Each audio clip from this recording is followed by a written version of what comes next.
Three division rivals, they're undefeated.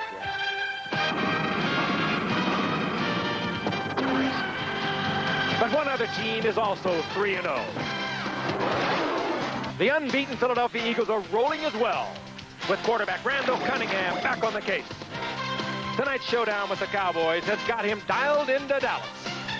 They're that team, that young team that just goes out and just works hard and flies around and gang tackles. If you don't have that, you can hang it up, and they have it now. Throughout his career, he has been one of the most spectacular quarterbacks ever to play the game.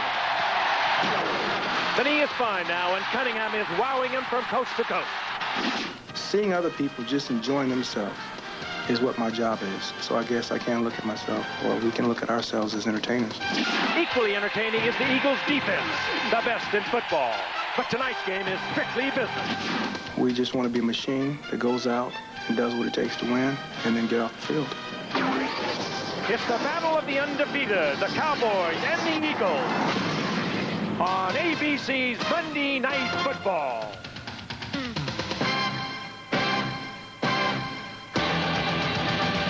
Are you ready to rock? Are you ready to roll?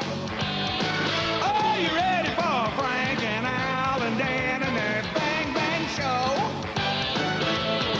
We're gonna make you smile and get rid of your blues and do the Monday Night Football boogie for you.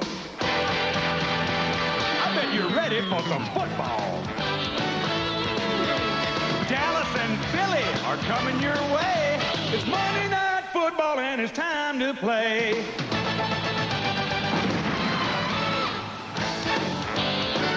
The Liberty Bell, a familiar landmark in Philadelphia, Pennsylvania, and another familiar sight, a replica of the bell high atop Veterans Stadium, jammed to the rafters tonight. A noisy partisan Philadelphia Eagles crowd on hand. A supercharged air of excitement as tonight two bitter rivals from the NFC's Eastern Division get it on once again. Hello again, everyone. I'm Frank Gifford, along with Al Michaels and Dan Deerdorf. Happy you're with us for a happening, and that's what a Cowboys-Eagles game has become here in Philadelphia. Both teams come in at 3-0, and whoever wins tonight is going to take a big step in winning the Eastern Division of the NFC. Philadelphia, of course, without their quarterback last year, Randall Cunningham, went 10-6. They missed the playoffs, and the Cowboys knocked them out in the 15th week of the season. That has fueled the fire in this long-running rivalry. Meanwhile, the Dallas Cowboys returned to the playoffs. They went 11-5, and amazing turnaround, Al. Only 3 years after Jimmy Johnson came in. He was 1-15 that first year. They make the playoffs at 11-5. A truly great turnaround. Since that disastrous '89 season, Frank, the line on their graph has gone straight up.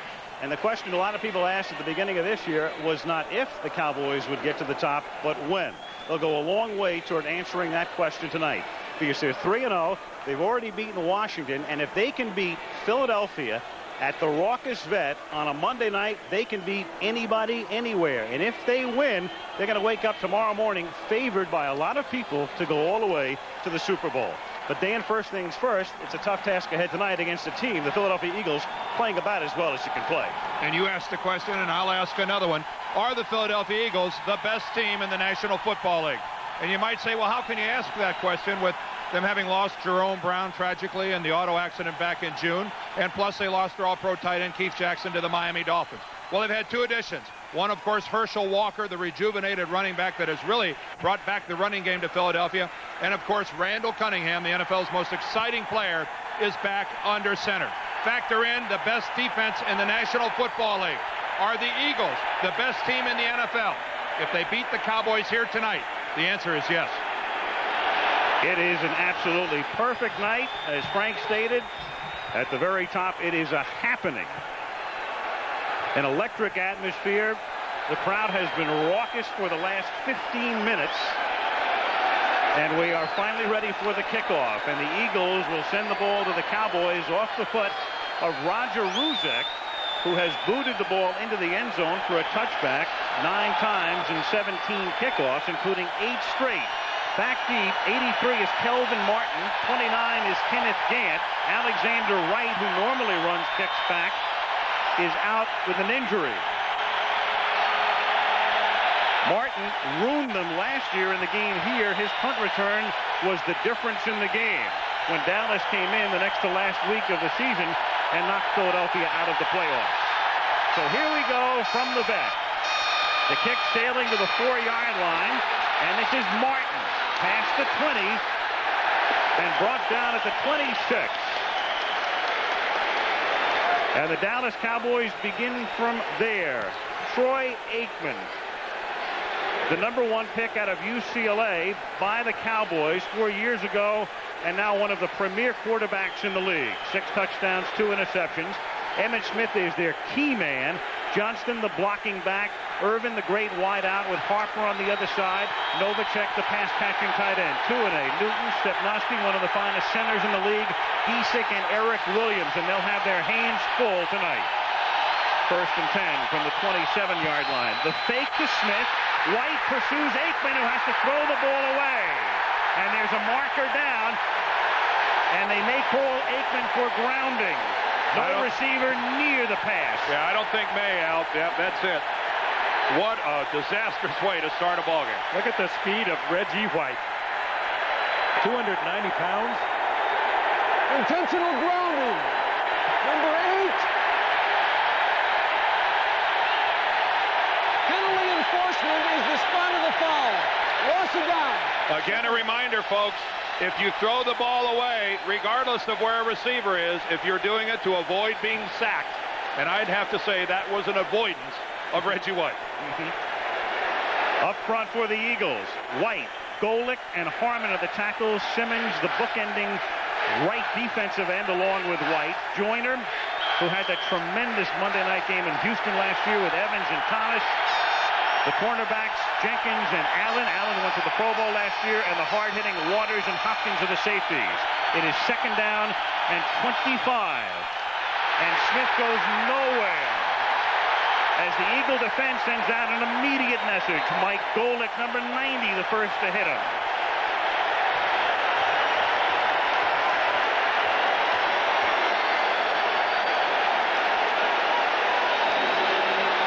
That front four, a very familiar one. Of course, missing the great Jerome Brown, who died back in June. But they are playing an inspired brand of football. They play that way anyway, but they are playing it also because of Jerome Brown. He is a specter that hovers over this team. Eagles, as you saw, 11 straight games not allowing 90 yards rushing, an NFL record.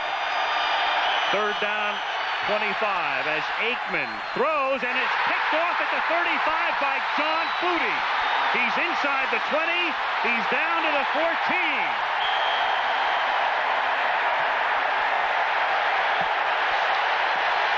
And Andre Waters is in the middle of this one, along with Nate Newton. The benches are clearing. Well, it only took 1 minute and 10 seconds for all of this to happen. Well, all I think back is to what Jimmy Johnson told us yesterday.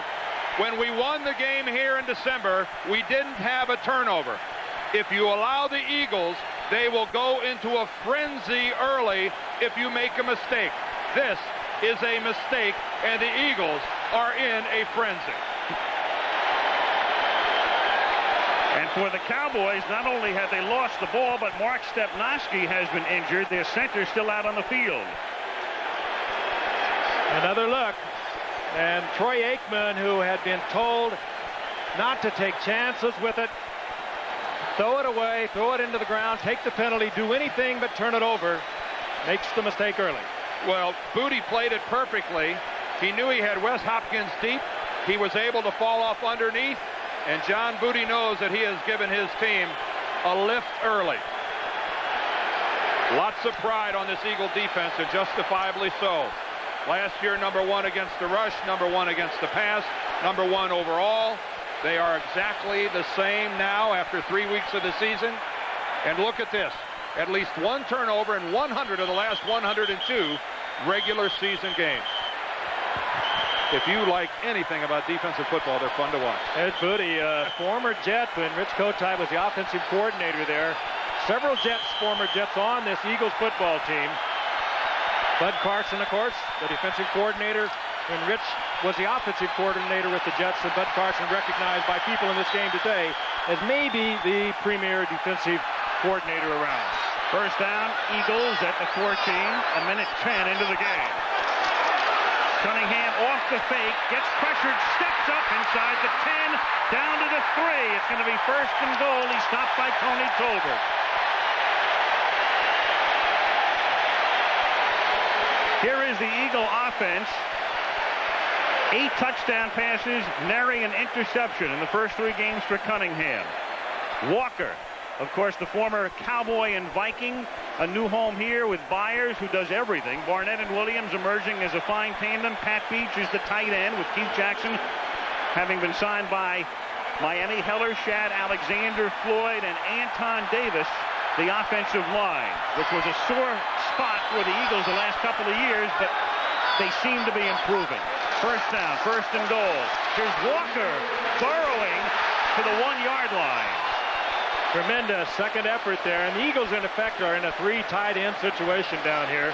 Pete Byers, their big, talented, versatile back, who can block like a tight end.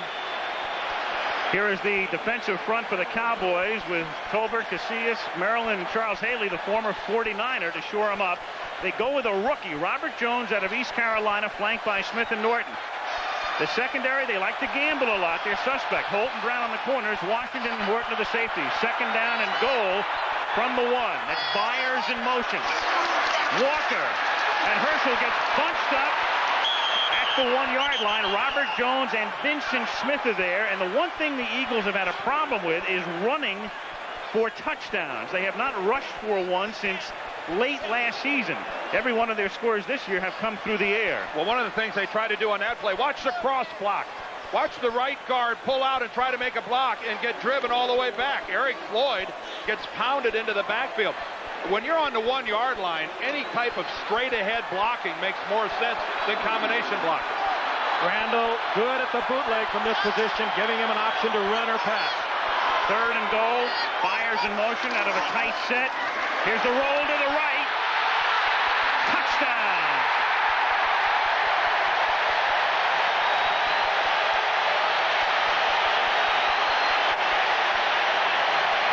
Touchdown Randall, home run Frank. Well, he's beginning to get more back into the Randall Cunningham of old. The first couple of games this season, he was hesitant. Last week, he proved that he can pull the ball down and run with it. And that is a play that so many teams have watched Randall Cunningham perform. He does get away from the linebacker, makes a good escape from Vincent Smith. But again, great athleticism on the part of Randall Cunningham. Roger Ruzek with a point after. Jeff Eagles to hold and Pat Beach to snap it.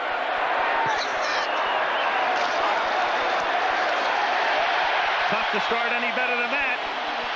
Roaring crowd, 2 undefeated teams, 3:25 into the game, an interception and a touchdown to follow for Randall Cunningham, and the Eagles take a 7-0 lead.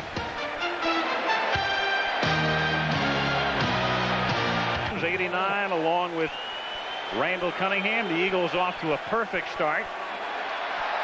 Create the turnover, go in for the touchdown, lead it 7-0. The Eagles this season have already outscored the opposition 83-27.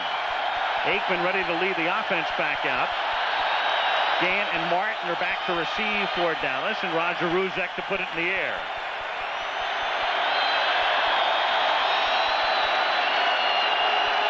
Ruzek, a former Cowboy.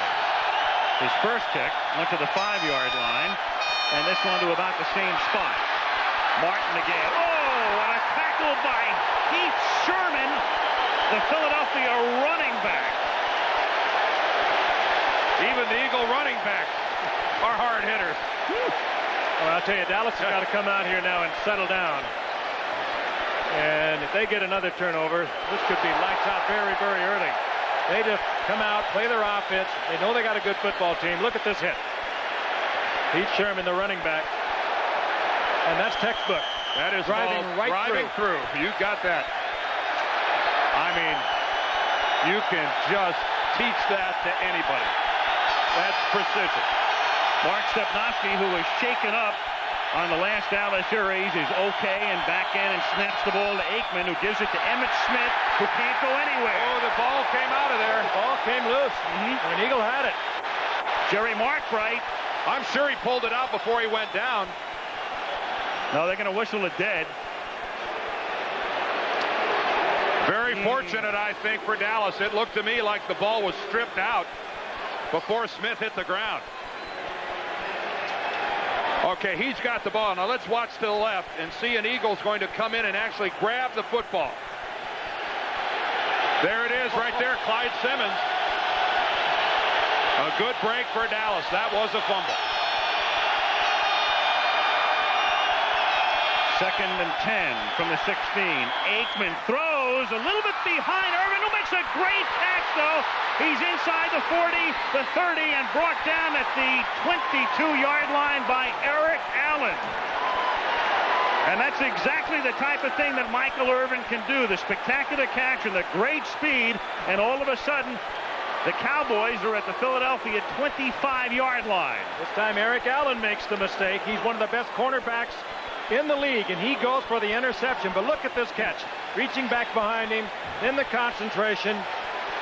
And it's a foot race that he'll lose, but not until he gets a first down at the 25-yard line.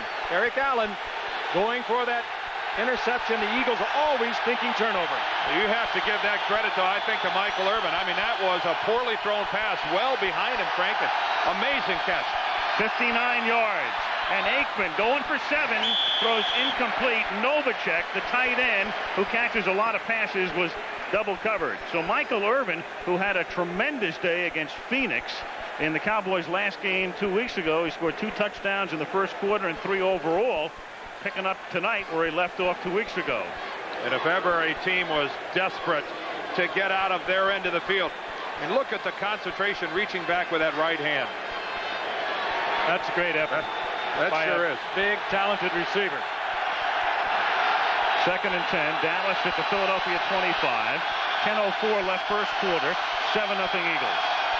A little toss to Emmitt Smith.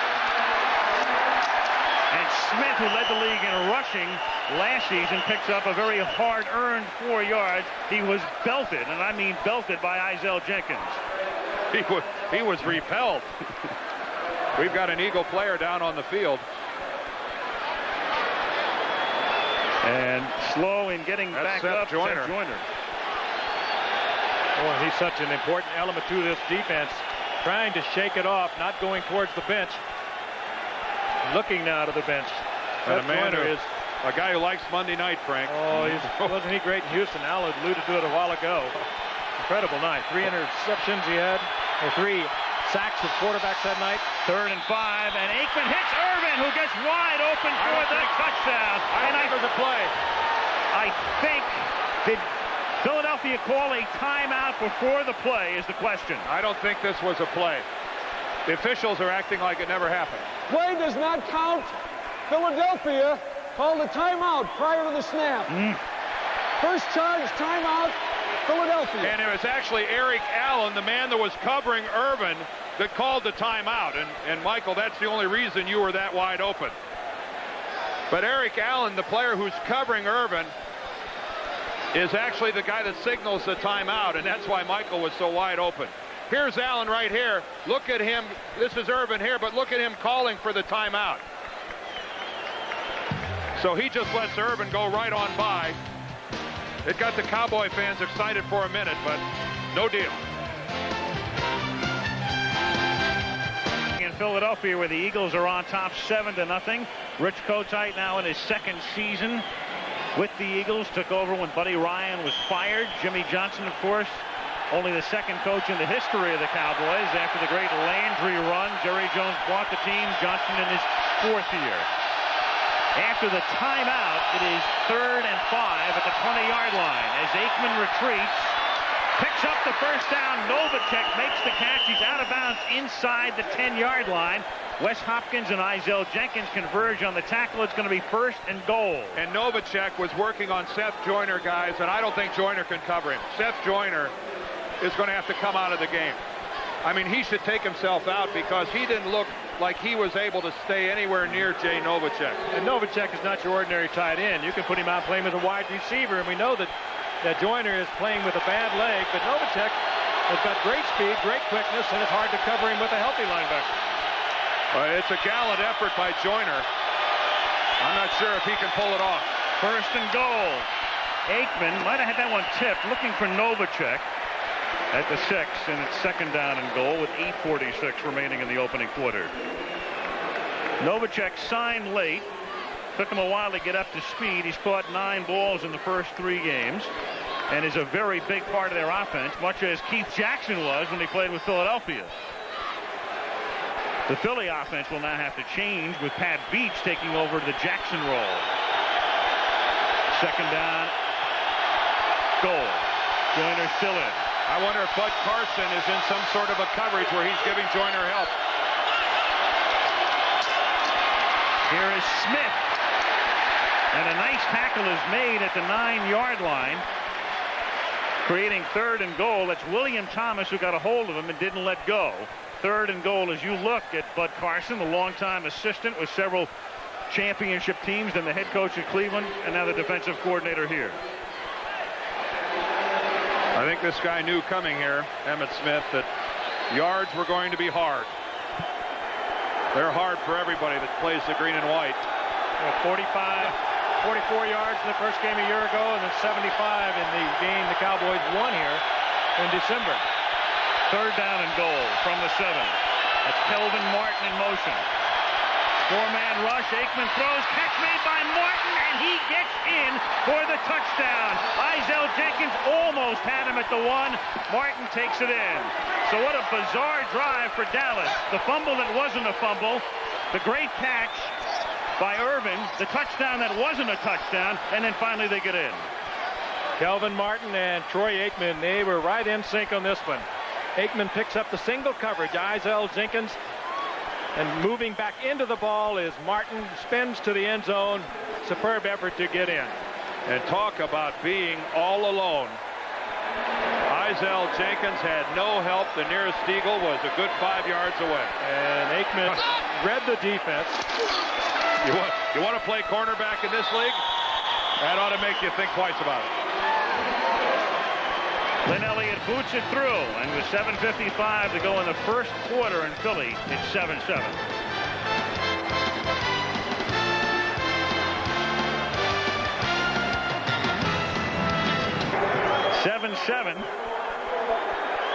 With 7:55 to go in the first quarter. As you look at Izell Jenkins beaten by Martin on the last play, the bouncing kick off the foot of Elliott bounces through the end zone.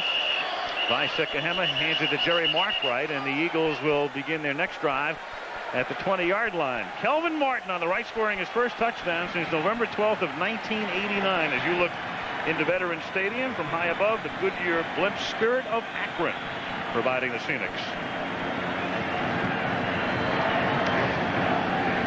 Take a look at the numbers on the Dallas scoring drive, engineered by Aikman.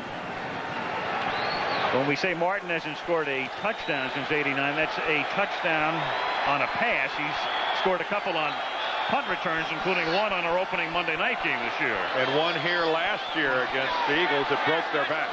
85 yards. Here's Cunningham off the fake on first down from the 20, hitting Barnett, who escapes a tackle, and Barnett with a big game into Dallas territory. Well, this... I don't think we've got many people leaving town or leaving their televisions while this is getting underway. What a start to this ballgame. That's just a straight zone defense by Dallas. They drop back in their zones, and Barnett coming all the way across and underneath the top part of the zone, behind the lower layer. And have you ever seen a better thrown football than that? He just flicked it out there. When you talk to Luke Carpenter, the receivers coach, no one throws the ball he's ever seen like Randall Cunningham. A lot of revs, as he says, but a very soft ball. Barnett, their leading receiver, that's his 18th grab of the year. It's a 34-yard gain. There's the fake to Walker. Cunningham steps up and then gets hit from behind and fumbles, and he's been prone to doing that a lot this season. Tony Tolbert is right there, but Randall is able to get it back. It came right to him like it was on a string. It hit the ground and one hopped right back into Randall's arms. Tolbert is going to chase him from behind. But immediately it's Charles Haley who flushes Randall. And there's the ball stripped loose by Tolbert. Good hustle by a lot of members of the Cowboy front four. And a fortunate bounce for Philadelphia. 2nd and 7 at the 43. Here's Keith Byers. And the versatile one is stopped after a minimal gain at the 43-yard line, setting up a 3rd and 6. Vincent Smith makes the tackle. Well, down the road we go next Monday night to our nation's capital, where the Washington Redskins, who were shocked by Phoenix yesterday, and are 2-2, take on the Broncos, led by who else? John Elway, who does it again, leading them to a 1-point win over Kansas City at Mile High. Poor old Marty Schottenheimer. Kansas City will never, ever want to go to Denver again. I don't think he's considering a condo purchase overlooking Mile High Stadium. Pick your Rockets, and you know what? 3rd and 6 at the 43. Cunningham. Good protection. And then it is picked off at the 25-yard line by Isaac Holt, who brings it back to the 27 on a pass intended for Floyd Dixon. The gambler comes up with one. Isaac Holt. He just anticipates the break by Dixon, Frank, and he makes it look easy stepping right in front. Good move by Holt. Gambling that Dixon was not going to take it deep because no one was behind him. Was that a soft corner by Dixon, Frank? I mean, that was not a sharp break. And that when a defensive back can that easily step in front of a receiver, you have to wonder if the receiver didn't run a soft pattern, he should have been sharper coming back, making that break, coming back to his quarterback. Particularly against Holt, because he'll play you that way. That's the first interception thrown by Cunningham this year. It is Holt's first interception of the season, and only the second by the Cowboys. 5:40 to go in the opening quarter. The game tied at 7, and Emmitt Smith on a sweep bounces for 3, turning no gain into a 3-yard pickup up to the 30-yard line. Mike Golick makes the stop. Emmitt Smith in his 3rd year out of Florida. Golick, the brother of the Raiders' Bob Golick. What did Bob say to us last week when we saw the Raiders? How come my brother wears M. Golick on the back of his shirt? Are they going to confuse him with any of the other Golicks on the Eagle team? I just want to know, how could two brothers look so dissimilar? One tall and angular, the other one. Sorry, Bob. 2nd and 7 from the 30-yard line. Aikman to Novacek, who loses the football. It's incomplete. No catch, no fumbling. 3rd down. Andre Waters with the coverage. Andre Waters, who really got things started here last week. A couple tremendous hits against the Broncos that seemed to set the tone for what was to follow. And what followed was one of the worst drubbings I have ever seen. No opposing runner has gained more than 28 big ones. And Cowboys right now in a situation that you do not want to get into against the Eagles. They will pin their ears back and come. 3rd and 7, and here they come, and there goes Aikman. Eagles think they dislodged it. Mark Wright says no. He's ruling it a forward pass.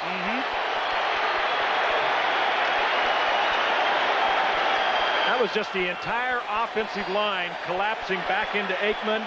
Enough coverage downfield that Aikman could not release the ball on that 5 count that he likes to release it on. And they just collapsed into their quarterback. But he had his hand coming forward, and it's simply an incomplete pass. No sack, and 4th down. Look at the surge here. Simmons on your right. Reggie White coming in from the left side. And White doing the most damage. Almost looked like Aikman didn't let that ball go intentionally. Good pickup here for the Eagles by Sikahema. Oh, he's a dangerous one. Former Cardinal and Packer, plan B pickup to run back kicks. Mike Saxon, the punt, he's one of the best in the league. And the whistle blows with 4:40. And it's going to be a delay of the game call against the Cowboys, to the displeasure of Johnson. Let's get the call from Mark Wright. Delay of game. Offense. 5-yard penalty. 4th down. That's the special teams there. You've got to be ready to get in there. And the Cowboys slow getting in there to get set. Do you think it's a coincidence that the NFL assigns a referee like Jerry Mark Wright to something as hot as this game between the Eagles and the Cowboys? Well, one of the very best, and has been for a long time. Saxon's punt. Fair catch called for and made by Sikahema at the 40-yard line. 35-yard boot. Eagles get it back. 4:33 to go in the first quarter. The game time 7-7. Is now it's time for our regular feature on what's new in the world of sports science and technology. A look behind the scenes as sports and science converge, brought to you by AT&T. Matt Biondi's multiple Olympic gold medals are due in part to his length of stroke. At the Seoul Olympics, the International Olympic Committee's Medical Commission videotaped every race and swimmer to analyze stroke length and frequency. Biondi, who is 6'7", benefits from his naturally long stroke. Many factors lead to victory, but especially in the short races, the study concluded that length of stroke is the most important. In the first quarter at Veterans Stadium in Philadelphia, there's been sort of a Super Bowl build-up, and why not? Each team had a week off. It's just like the Super Bowl. Everybody had 2 weeks to prepare for this one. What a game for Dallas, though. If they could win tonight, they will have beaten Washington, the Giants, and Phoenix, and Philadelphia, everyone in their division. Clean sweep. And, of course, they have to play them all again, including at Washington. Here's Herschel Walker pulling for 7. Out to the 47-yard line. Charles Haley, the former 49er, picked up by Dallas prior to the start of the season, makes the stop. And what a key man he will be as this season progresses for the Cowboys. Well, I mean, it's just an indication of the commitment that Jerry Jones and Jimmy Johnson have to winning. I mean, here's Charles Haley, who was unhappy in San Francisco, let everybody know it. And yet, since he's been in Dallas, has just been perfect. Jimmy Johnson said it could not have worked out any better for him. 2nd and 3 at the 47. Good protection. Catch made by Barnett. And he fights for a first down and more. And Barnett then loses the football. Was it down? And the umpire is saying yes. Barnett likes to do that. He does that in the end zone a lot. That's part of his touchdown move. Here, he's stretching for extra yardage. He'll do it for a first down also, and that's what he thought he was doing there, I think, Al. And he fortunately was down, fortunately for the Eagles. And the official right on top of it. It was a great effort to pull out of the grasp of Larry Brown, but he's carrying that ball like a loaf of bread. Now, look at him stretch it out. He is down when he releases the football. You can't count how many risks he took carrying the ball. Larry's down. He has the ball. But, you know, he's just carrying it in the right hand one-handed, the left hand one-handed. That'll come out sooner or later. First down at the 43-yard line. Herschel Walker again to the 39-yard line. Robert Jones and James Washington make the stop. And there's no question about Herschel Walker. He has made both teams in this game tonight better. He certainly has. He made Dallas better by leaving, and he's made Philadelphia better by arriving. He could be one of the few players that put 2 different teams into a Super Bowl. Yep. He hits Washington. Look like he's running that hard. That's James Washington. Washington hits Walker, and Walker ends up spotting the football 3 yards farther down the field. He's incredibly strong. 2nd down and 6. Fakes to Walker. Cunningham, as he does so well, scrambles for another first down and then gets knocked down by the rookie, or knocked down by Ken Norton. Norton was trying to pull up. The side judge is right there, and there is no flag. Well, I don't believe. That's the pressure Randall can put on you, though. The cornerback, Larry Brown, didn't know whether to come up and make the play, go back with the receiver. He went with the receiver, and Cunningham turned it into a nifty pickup. Well, the crowd is booing, and I think justifiably so. Norton hits Cunningham 13 well out of 3/4. Jerry didn't know he had his mic on. I mean, that is a penalty. I don't think there's any doubt about that. Ken Norton makes contact with Randall Cunningham out of bounds. Do they call this or not? But look, I know he's trying to pull up. I think he even tried to hold him up. But why did he even touch him? I mean, is there really a need to even make contact with the guy? Well, we were also looking at it in slow motion. There it is. I mean, nobody's going to call that a violent blow. He's trying to keep him up. Well, from that angle, But a great play by Cunningham as Larry Brown was tied up with Barnett. Brown didn't know whether to come up or stay with Barnett. He stayed with Barnett. Cunningham pulled it down. The 12-yard run and a 14-yard penalty, which was half the distance, and this play is dead before its inception. Tony Casillas grabbing Cunningham, but the whistle was blown before the snap.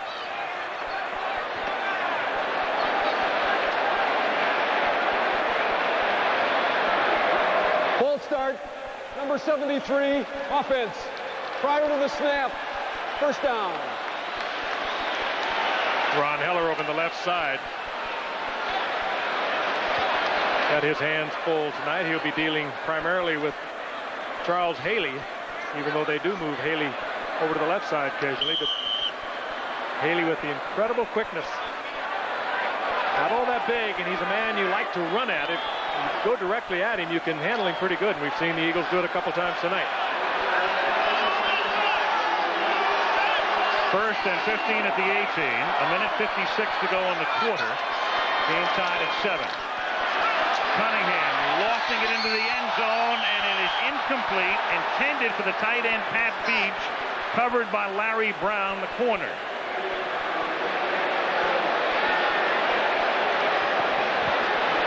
Beach, a long-time Colt. In fact, so long time that he played with the Colts in Baltimore.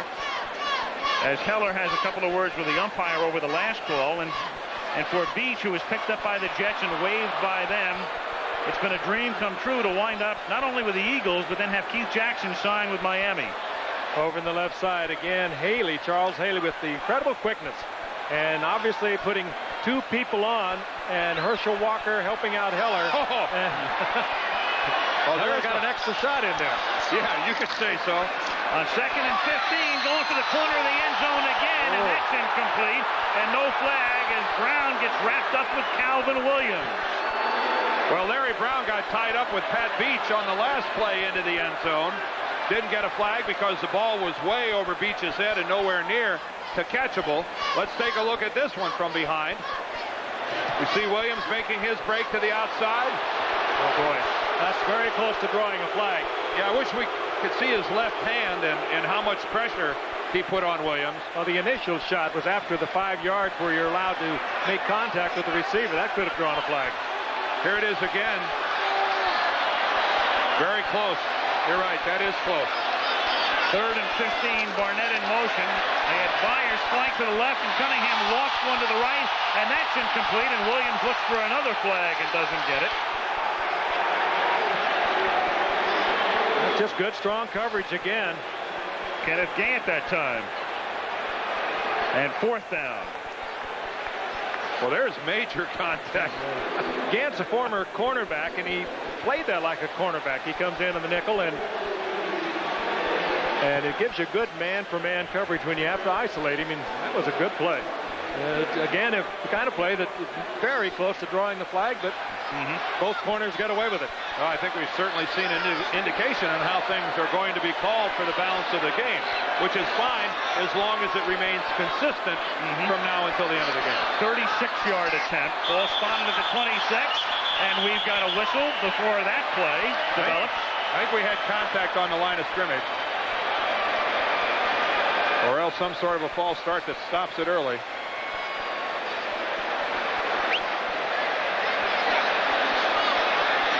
No one will ever say that Jimmy Johnson doesn't get into a football game. He was like a high school kid out there before this game.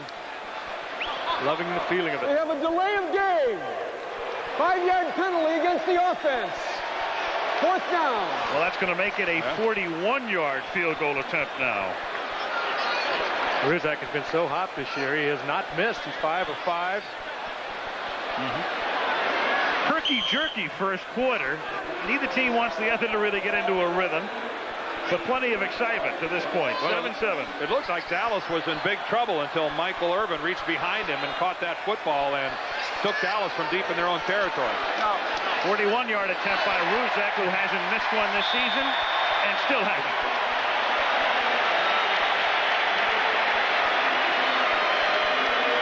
With 1:34 remaining in the opening quarter, it is now 10-7. And it will go into the books officially as a 40-yarder. Ball spotted just inside the 41 for Ruzek.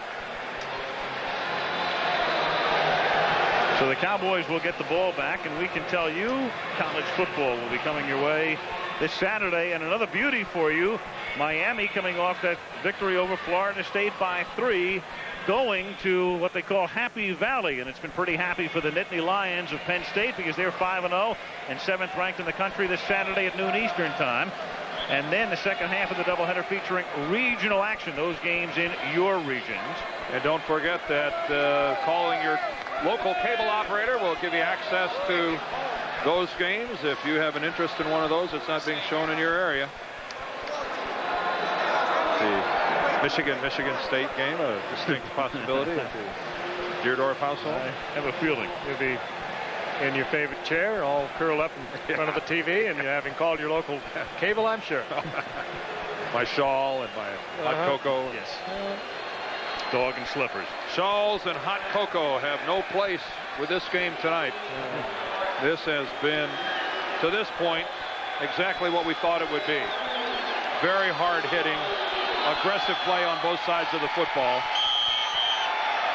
And a team, two teams, full of playmakers, full of big play kind of people. Martin and Gant are back to receive the kick from Ruzek. Again, Alexander Wright, who is their kickoff returner, is hurt and inactive tonight. And this is Martin, who scored the touchdown on that pass reception. Kelvin out past the 20. Look out. Martin past the 40. Runs into his own man, Bates, and that enables Otis Smith to come from behind and make the tackle. Oh, Ruzek made a superb play. He saved the touchdown. He didn't make the tackle, but he was able to slow Martin down by playing off the block. Otherwise, Martin is in the end zone. Yeah, Bates hits Ruzek, and then Martin hits Bates, and that is exactly the scenario. It's tough to come all the way across the field. There's Bates. Watch him hit Ruzek right there, and then Martin collides with Bates, and that break of stride, that finishes it off. Billy Bates is just doing his job and ends up really foiling a Dallas touchdown. First down from the 39-yard line. Here's Emmitt Smith going nowhere, running right into the shirt of Clyde Simmons. Going against this bunch, 39 yards is a long way from the end zone. I mean, 39 yards against some teams is all right. Against these guys. But you know, Dan, you've got to go with the run. You've got to keep trying to run the football to keep that defense honest. They're tough enough when they're playing pass. You've got to make them at least think run. I wholeheartedly agree. Well, Dallas having a very difficult time establishing the running game. Smith, 6 carries, 10 yards. But they can't stop. Right. Second and 10. Novacek in motion. Smith stays in the block. Aikman throws over the middle. Hicks Novacek. First down at the 22-yard line. Wes Hopkins makes the tackle. And again, Joyner was in there involved in the coverage. And let's see if we can see Seth Joyner's footwork. He looks to me like he's having trouble planting his foot and moving laterally. All right, let's watch it. Novacek's going to move outside and then inside. Do you see the way Joyner pulled that right foot back behind him? He didn't appear to me to be able to plant on that foot and pivot back to the inside. But again, Novacek is like an outside receiver. They even used him as a slot man in motion on that play. That is the end of the first quarter. The Eagles lead the Cowboys 10-7. We'll return with Monday Night Football after this message and a word from our ABC station. That is Norv Turner, the offensive coordinator, on the left, and Dave Wannstedt, the assistant head coach and defensive coordinator, on the right. And I think they have picked up on the fact that Seth Joyner is hurting. We start the second quarter. Eagles up by 3.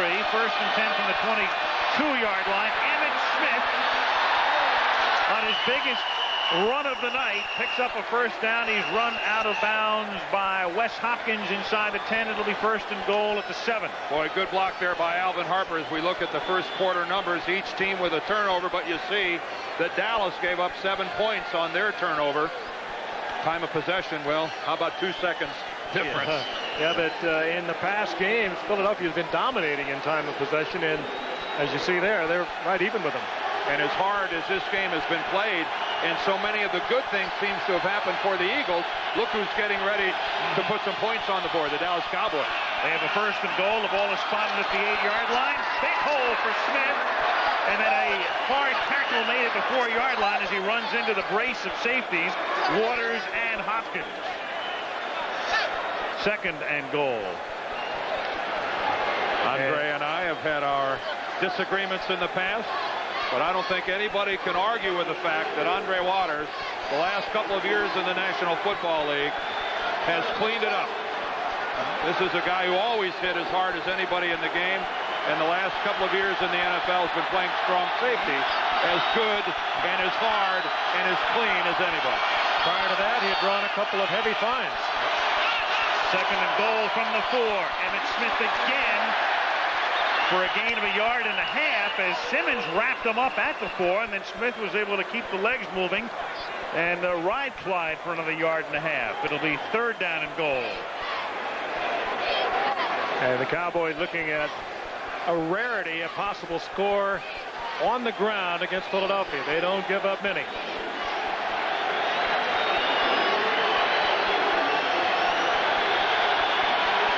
Looks like Clyde Simmons has his right hand on the face mask of Emmitt Smith, but obscured.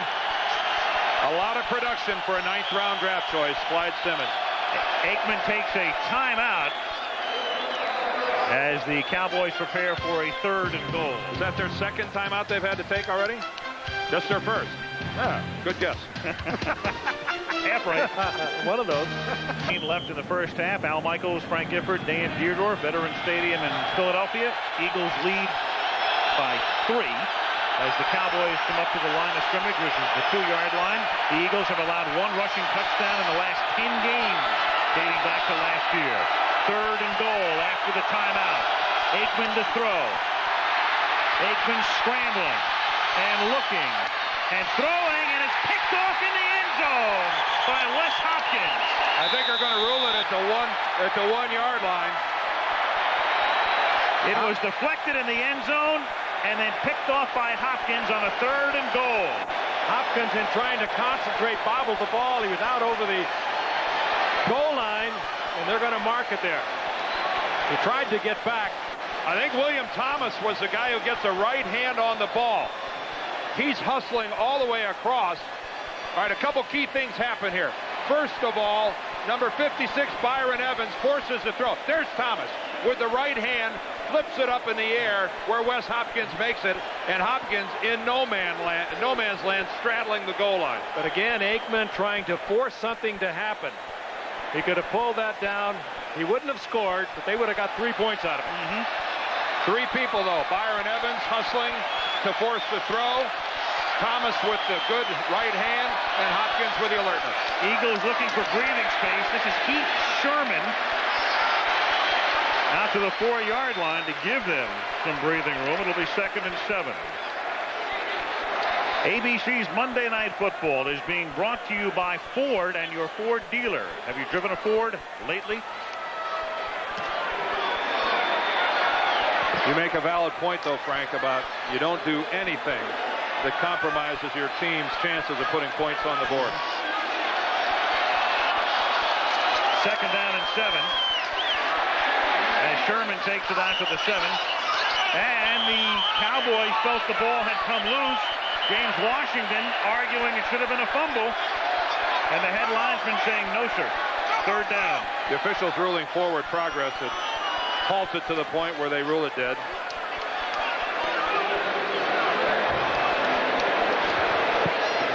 Again, a reminder, these two teams have had 15 days to get ready for this.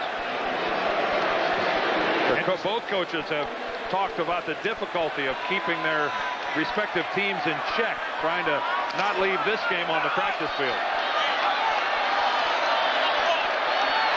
3rd and 4 from the 7. Interesting offensive set inside your 10-yard line. Still 4 wide receivers. Out of the gun, Herschel Walker makes the catch, fights for the first down. Godfrey Miles takes him down at the 11-yard line. And it should be enough. It is a first down for Philadelphia.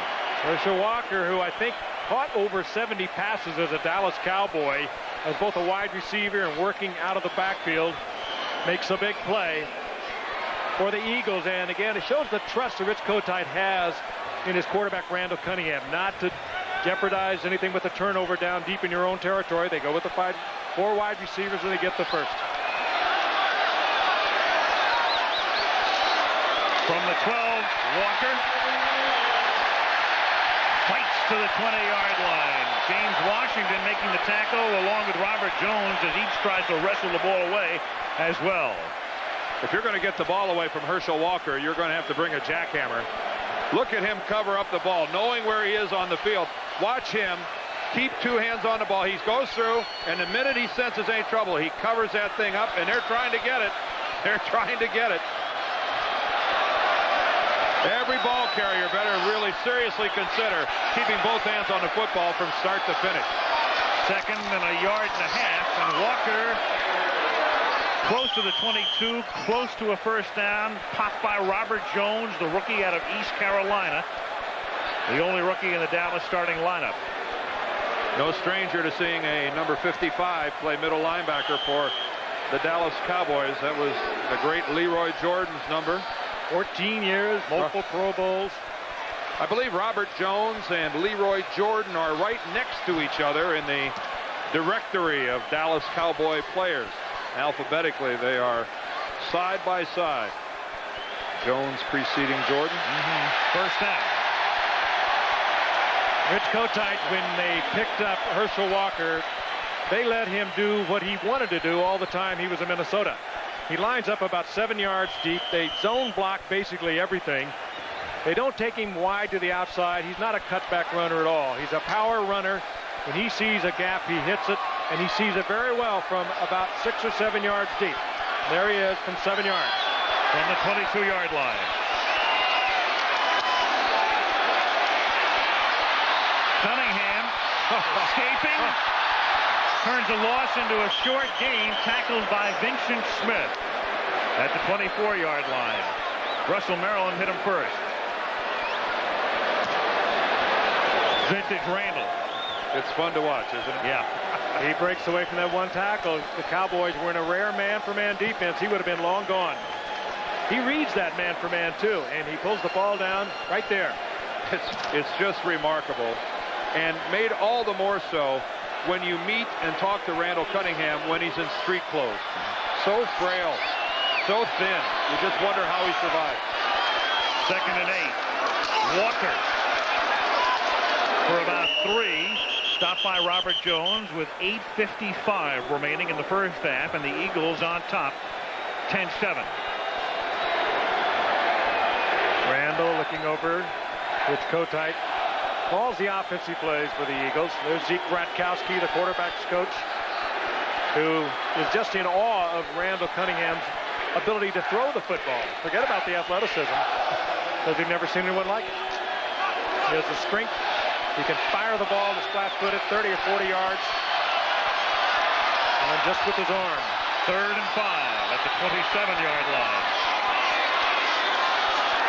Play fake, and then the toss is out of reach for Keith Byers. Incomplete and 4th down.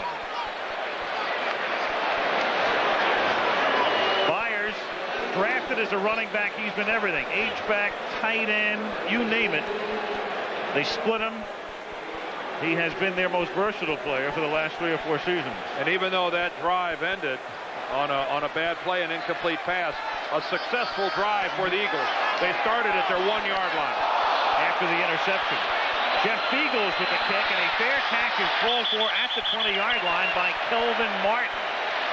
That was a beauty. They gained 69 yards in field position. 53 on that punt. Yeah. Of Akron, a look at downtown Philadelphia. One Liberty Place in the center of your picture there on a sparkling early autumn evening. Temperature around 53 degrees. Raucous crowd. Eagles lead by 3. First down Dallas from the 21-yard line. Emmitt Smith out to the 25-yard line. Tackled by Joyner. And Golick as well. It'll be 2nd down and 6. Emmitt Smith, who's had tremendous success against the rest of the league, 2 games last year against the Eagles, was limited to 3.1 yards per carry. And tonight, 35 yards, 10 carries. The league average is normally around 4.0. You got half of that, 35 on 1 carry. That league average isn't against the Eagles. Second on average. 2nd and 6 from the 25-yard line. Aikman drops it off for Smith, and Emmitt Smith goes for a first down as he's run out of bounds by Andre Waters. He is not a big part of the passing game because he carries the ball so much, but for Emmitt Smith, that is nonetheless his 12th reception of the season. And it comes at an opportune time as it nets a first down for the Cowboys. Eagles trying to get double coverage on the outside receivers of the Dallas Cowboys, and often that's going to turn loose the running back. And that was the case at that point, as the linebackers were underneath and they were doubling the outside. First and 10 from the 32. Pump fake. Now going deep for Harper, and Harper cannot make the catch at the 25-yard line. Izell Jenkins with the coverage.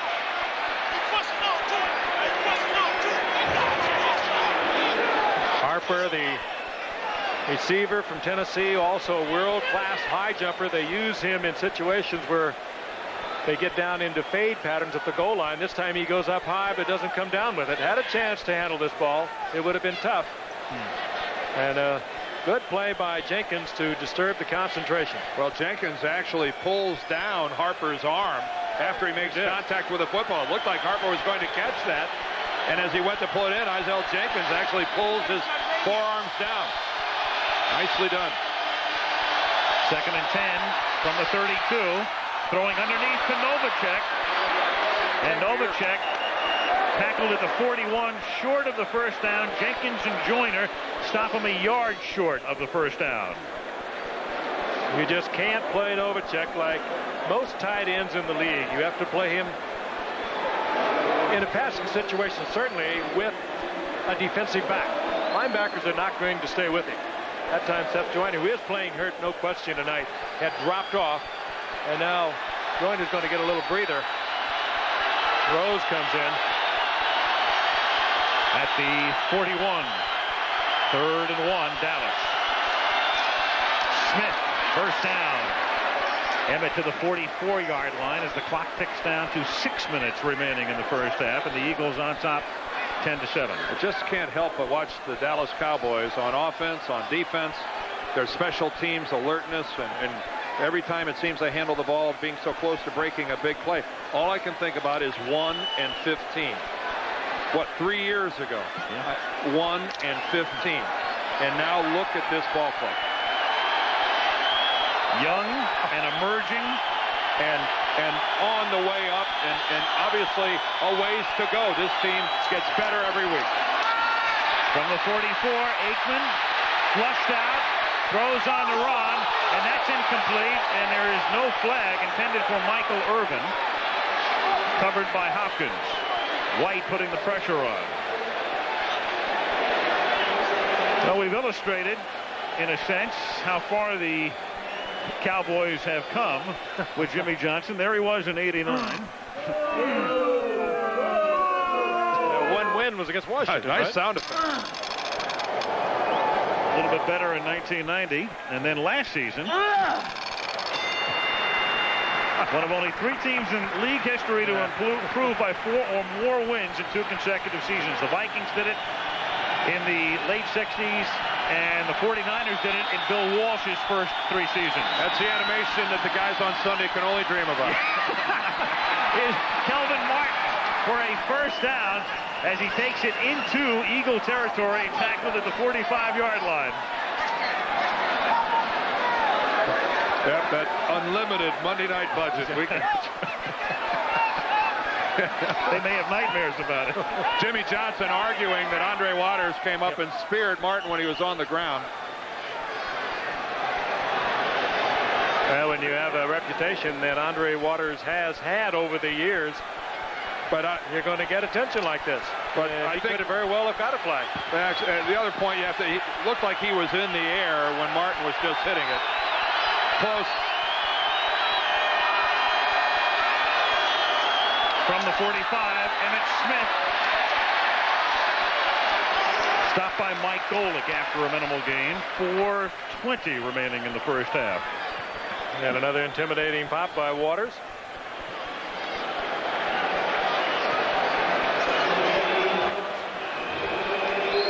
Second and 9 at the 44-yard line. Waters and Hopkins, the two safeties. Andre in his 9th year. Hopkins also in his 9th year. In terms of service, Hopkins, the longest serving of the current Eagles. Here since '83. From the 44-yard line on second and 9. And Aikman gets tackled at just about the line of scrimmage. Harmon and Simmons converge for the tackle. It'll be 3rd and long. I think Harmon decleated Troy Aikman. Reached out a hand and snagged his leg. Andy Harmon from Kent State. Again, a promising-looking kid for a 6th-round draft choice. They're getting a lot of work out of him, alternating along the interior part of that line. He can also play on the outside. Well, everybody in the middle is getting a lot more work because of Jerome Brown. There you see Harmon gets in. Now, he's got Aikman's shoe there. Now, are we going to see some sportsmanship? No. 23. Go get it yourself. 23. Mark Bright setting the 23 seconds on the play clock. Andy Harmon saying, hey, if you're going to run away from me and make me work to catch you, go get your own shoe. And 9 at the 44-yard line. Aikman pressured, throws underneath for Smith. He loses the football as Joyner made the tackle. Loose on the far side. Who's got the football? I think there's going to be a holding call against Philadelphia. There's a flag down at the 27-yard line, well downfield. Well, Seth Joyner, he's not playing at full speed. But even at 80%, he's still better than most linebackers in this game, and he forces a fumble by stripping the ball away. Novacek coming off the line of scrimmage there. He's going to draw the holding call. Holding, number 30, defense. Ouch. 5-yard penalty, automatic first down. Otis Smith. Ouch. Part of the nickel combination and doing anything he can to slow down Novacek. Novacek breaking to the inside, and Smith sensing he was going to be beaten deep, and he was man for man. He had to hold him, and he did, and drew the flag. Keep in mind that field judge back there, his responsibility is to watch the tight end release from the line of scrimmage. It was apparent the hold, and that was an excellent look that Kenny Wolf and Craig Janoff gave us of the official looking right at it and throwing the flag. It can show you what a Novacek can do to you. It forces all kinds of things that you ordinarily would not have to do to another tight end. It's the automatic first down that's the killer here. Here's Emmitt Smith. Nowhere. Andy Harmon, 91, with the tackle. 2:40 to go in the half, and as we look ahead, 2 timeouts left for Dallas, plus the 2-minute warning. Emmitt Smith shakes his head. What do I have to do to find an opening? I think you never really have to worry about the Eagles, do you guys? About their tackling. You know, you talk to the coaches, well, we didn't tackle well. We didn't tackle well. You never hear that about the Eagles. No, not when you look at that chart that says overall against the run and against the pass, and all you see are number ones. Number 1 in the conference, number 1 in the league. On second and 11, Aikman, that is deflected, and it is incomplete.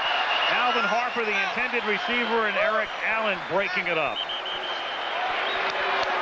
And it will be 3rd down and 11 as we have come to the 2-minute warning. It comes officially with 1:58 remaining in the first half in Philadelphia. Eagles 10, Cowboys 7.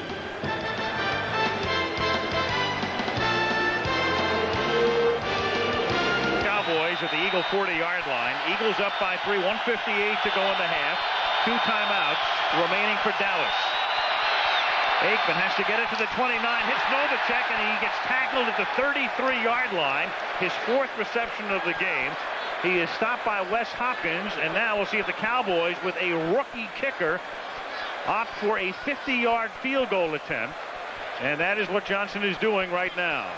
Novacek again as they continue to double up on the outside. They did that in the first game played last year when they had the 11 sacks and they shut out Dallas 24-0. They have gone back to that type of defense. Novacek is the open receiver, and Aikman is forced to go to him. Well, they sent Burline into hold, and now they line up under center with Burline on 4th down and 3 to see if they can get Philadelphia to jump. The play clock is down to 5. They might not even take the snap, though, Al. No, they're not going to. No snap. No. Smart play by Dallas, and an even smarter play by Philadelphia and sitting at home. We used to do that at Bakersfield High School. I'm sure that's where Jimmy Johnson got it. Well, it has a hideout, too, I think. You know, I wonder how smart the play. I think it would have been a smarter play had they taken a timeout, maybe with 1 second left on the play clock. Why take the penalty? Now you're looking at a 55-yard attempt, or you have to go for it 4th and 8. Obviously, Al, he had no intention of kicking the field goal. Yeah, well, Elliott's longest career field goal is 52 yards. By not taking the timeout, they were demonstrating that they never intended to kick the field goal. He at this point sends Saxon in to Pooch kick it at the 38-yard line, the line of scrimmage. And he almost knocked it out of bounds inside the 5, but just got it into the end zone. So it comes out to the 20 with exactly a minute remaining in the first half. And Cunningham and the Eagles take over up by 3. 1 minute remaining in the first half. Eagles have it at the 20. They have 2 timeouts at their disposal. Cunningham nearly sacked. And then takes the offense from 30 and gets the first down. I don't believe it. What a pleasure to watch.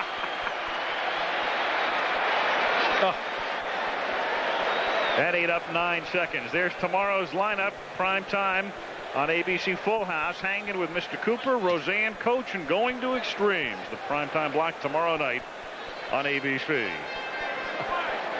I'm glad I wasn't one of our cameramen having to follow Cunningham doing that. He would have been a little better off than Godfrey Miles in there, linebacker, trying to tackle Cunningham. He didn't even touch him. He was the last one he juked. Randall with a 12-yard gain. He's picked up 42 yards on the ground tonight, and on first down from the 32, he's very lucky that Gant didn't pick it off. Intended for Byers, broken up by Kenneth Gant. Well, the Cowboys sitting in zone, and Gant just reading it all the way. Byers working short. Watch Gant there in the middle of your screen. He'll make his break, go right by the guys heading downfield. That is not the way to have a half come to an end.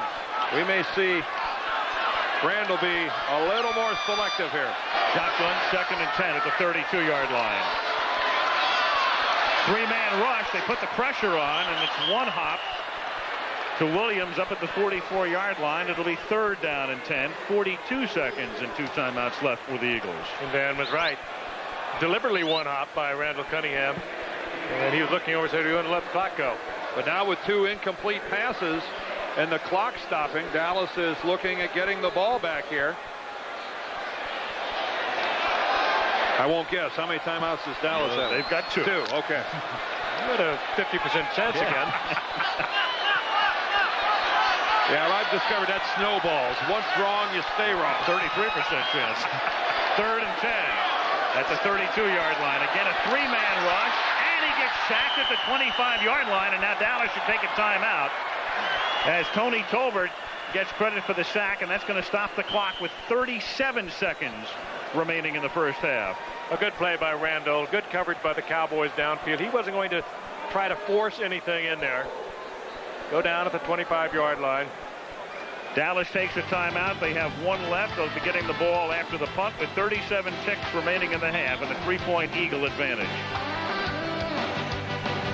Cowboys special teams coach. On the left, Larry Pasquale, the Eagles special teams coach.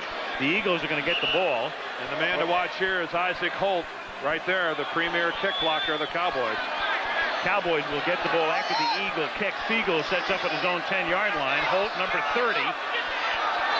Dallas has blocked 6 kicks in the last 12 regular season games, but Fiegel gets off a beauty at the 23-yard line. Martin runs out of bounds at the 33, so that's where Dallas has it with 26 seconds and 1 timeout remaining after a beautiful 52-yard boot by Jeff Fiegels.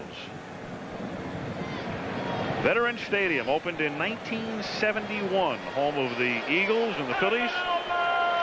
And their Eagles unbeaten, as are the Cowboys, coming in each team 3-0. The winner, undisputed possession of first place in the NFC East. Bud Carson, the defensive coordinator of the Eagles, watching his charges.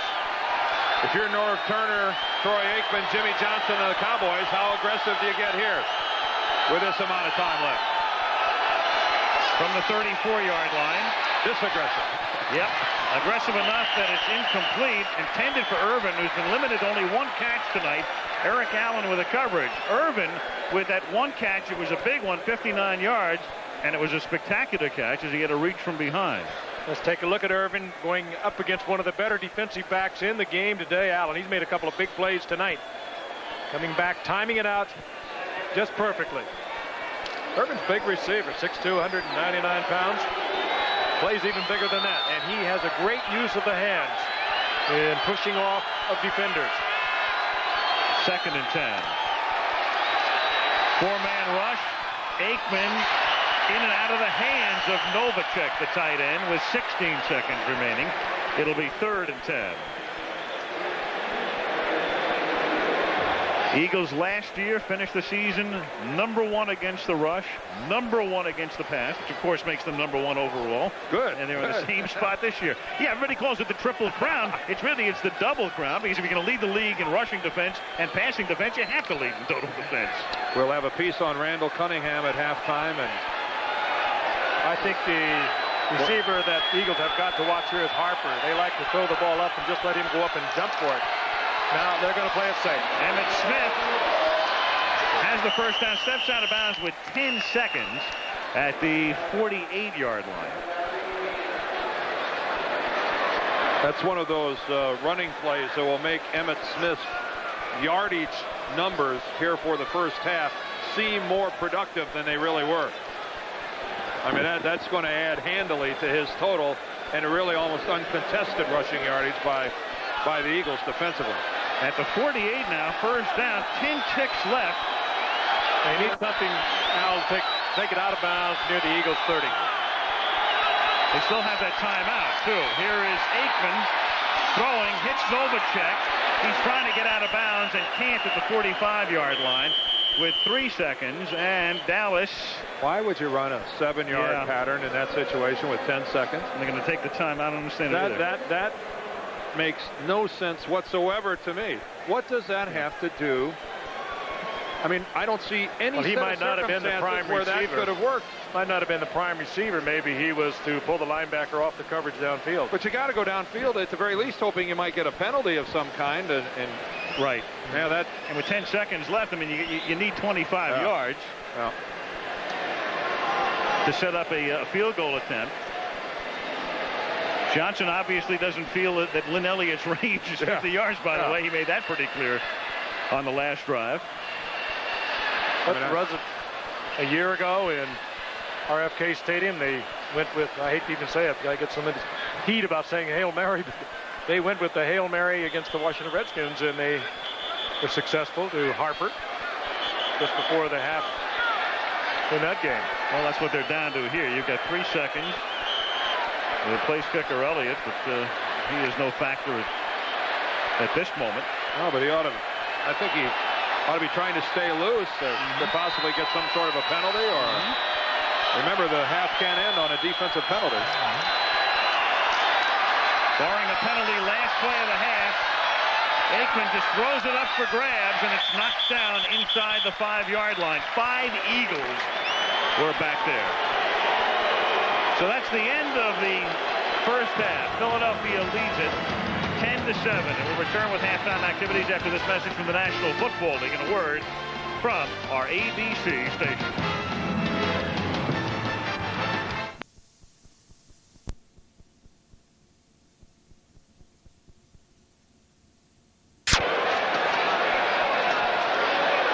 We start the second half at Veterans Stadium in Philadelphia.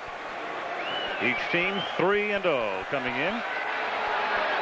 Eagles on top 10-7, and Philadelphia will get the ball as Lynn Elliott kicks off for the Cowboys. By Sikahema. Back to receive for the Eagles.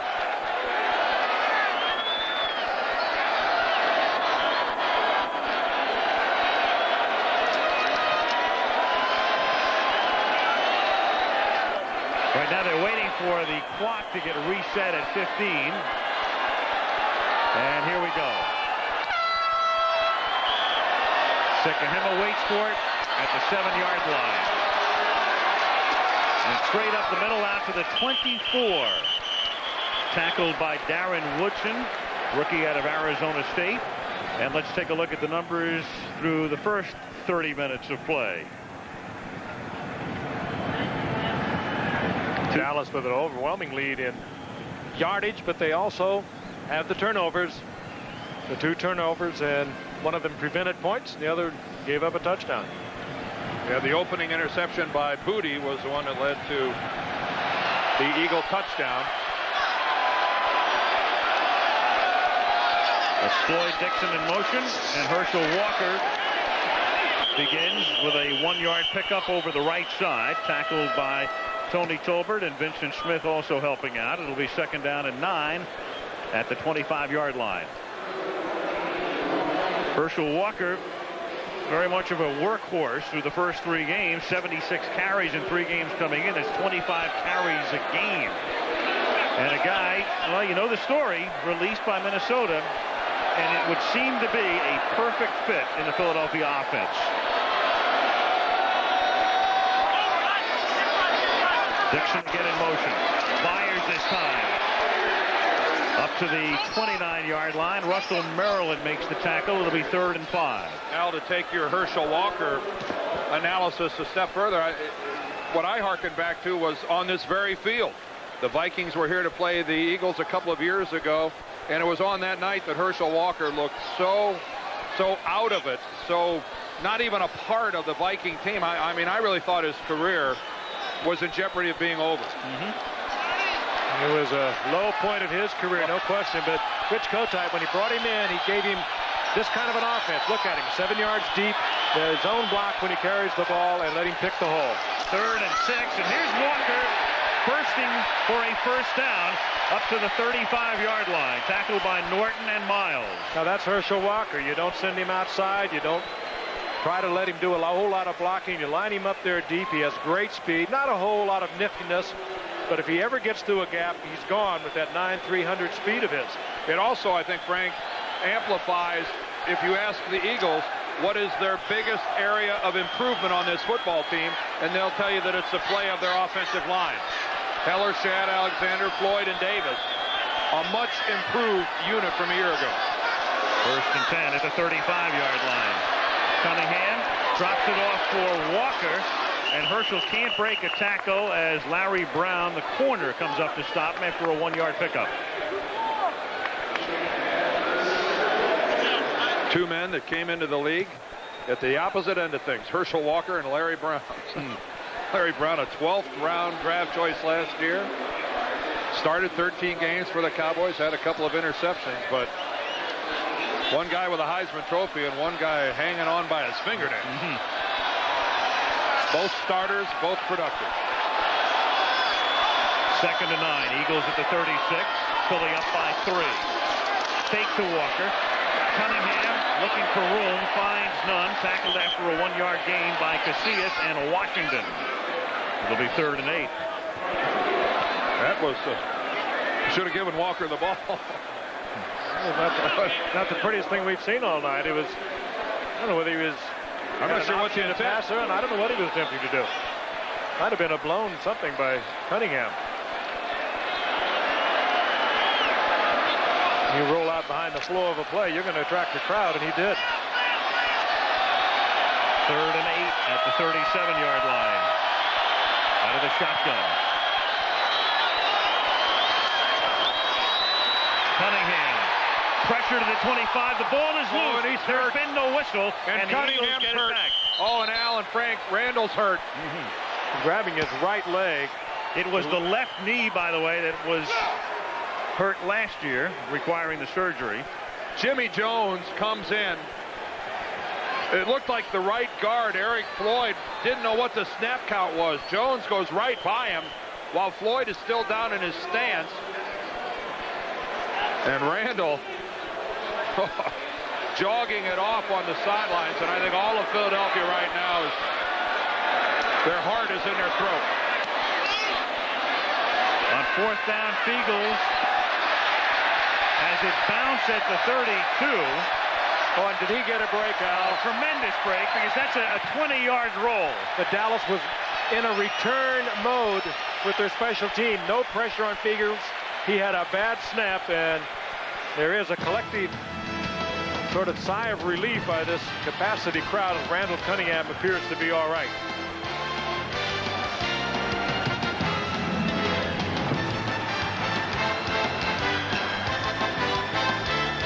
Here is Jimmy Jones. Watch Floyd. He doesn't know the snap count. He's still got his hand on the ground. Jones is by him. He makes the contact with Cunningham, but it's Jeffcoat who falls into Cunningham's knee that threw a scare into everybody. And then after a 63-yard Fiegels punt, 20 of those yards on the ground, 1st down from the 12. Smith stopped by Harmon. Floyd was on the bench talking to Bill Muir, his offensive line coach, and looked to me, near tears. And can you imagine that if Randall would have been hurt, it would have been your fault, and yet it looks like Randall Cunningham is just fine, and Eric Floyd, a very happy guy. There they are talking. Yeah. Floyd, a plan B pickup from San Diego. Smith after a 2-yard gain, 2nd and 8. The fake to Smith, and Aikman is going deep for Harper, and Harper adjusts and makes a great catch, getting position on Izell Jenkins and coming back to make the catch at the 45 of Philadelphia. And we talked in the first half about his jumping ability, a 7'2" high jumper.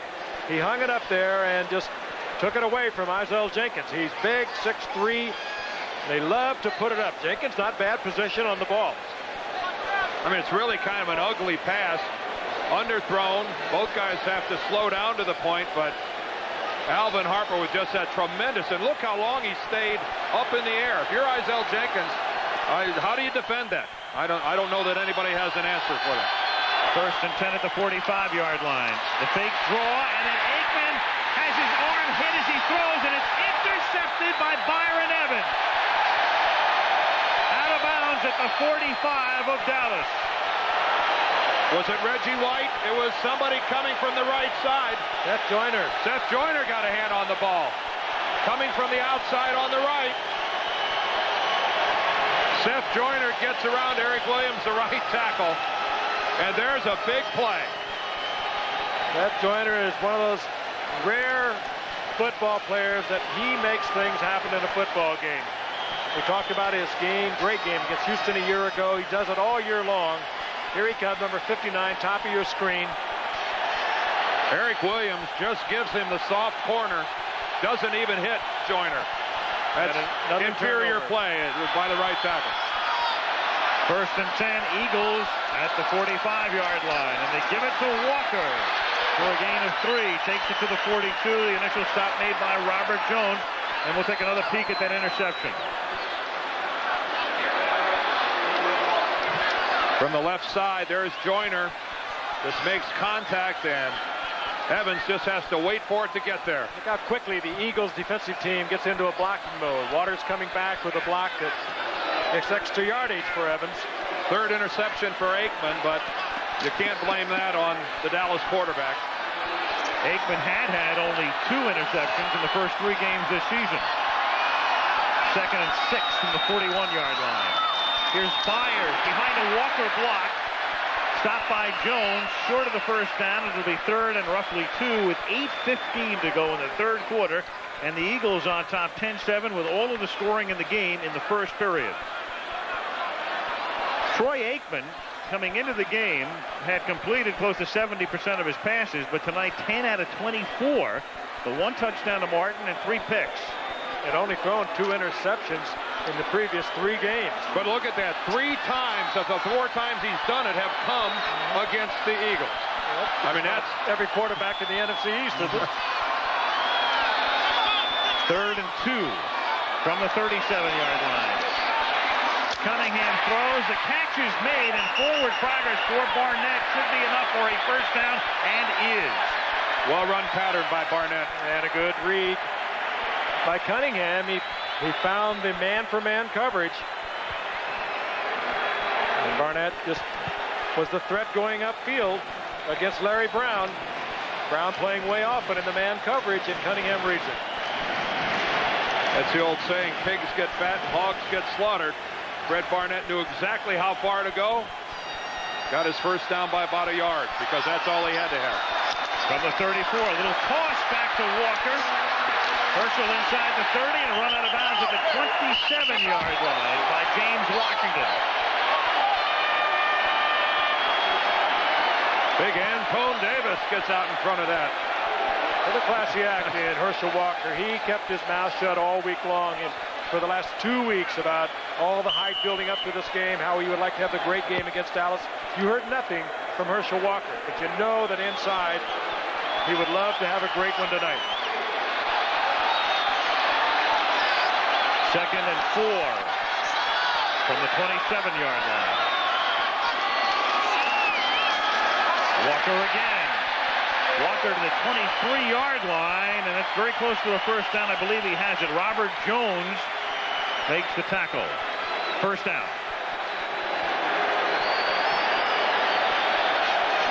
Clock running, 6:20 to go, 3rd quarter. Eagles on top by 3.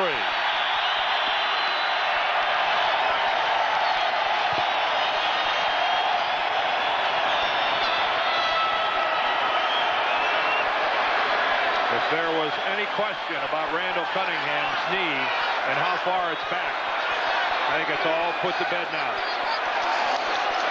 Fake to Walker. That buys time.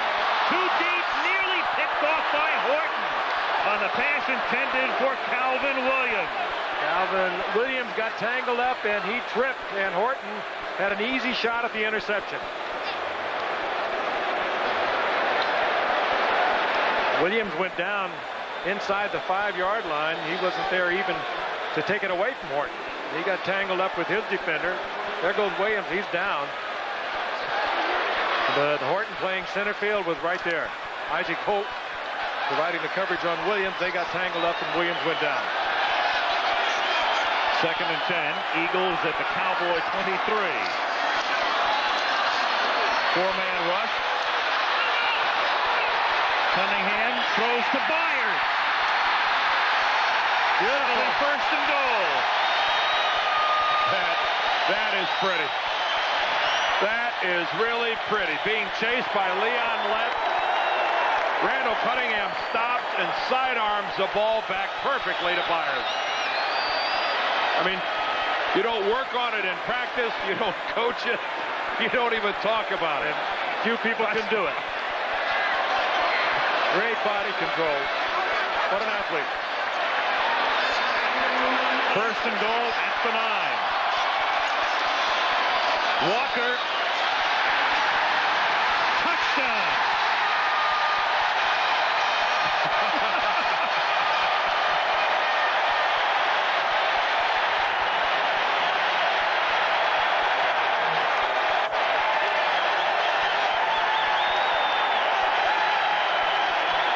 And it all goes back to the turnover.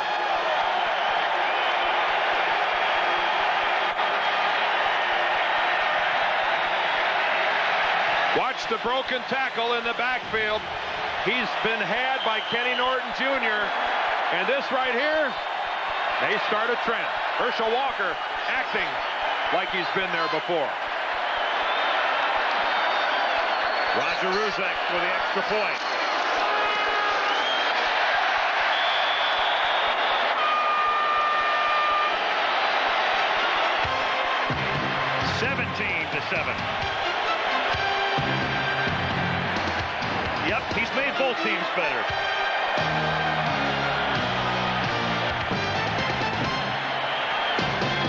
Eagles cash in off the interception, march down the field. Walker takes it in.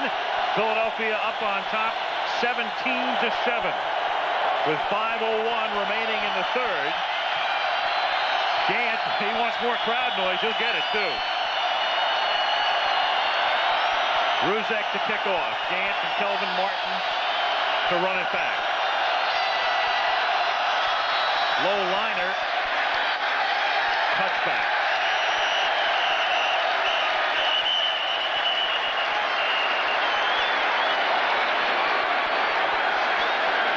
And when we come back, the Cowboys trailing by 10 with a first down at the 20 after the Eagles go 45 yards in 8 plays.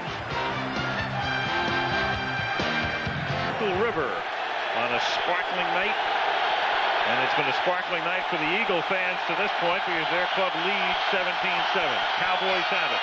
First and 10 at the 24:55 to go in the third, and Emmitt Smith picks up only 3, and it's amazing what that Philadelphia defense can do. They can make your running game look terrible and your passing game look terrible night after night after night.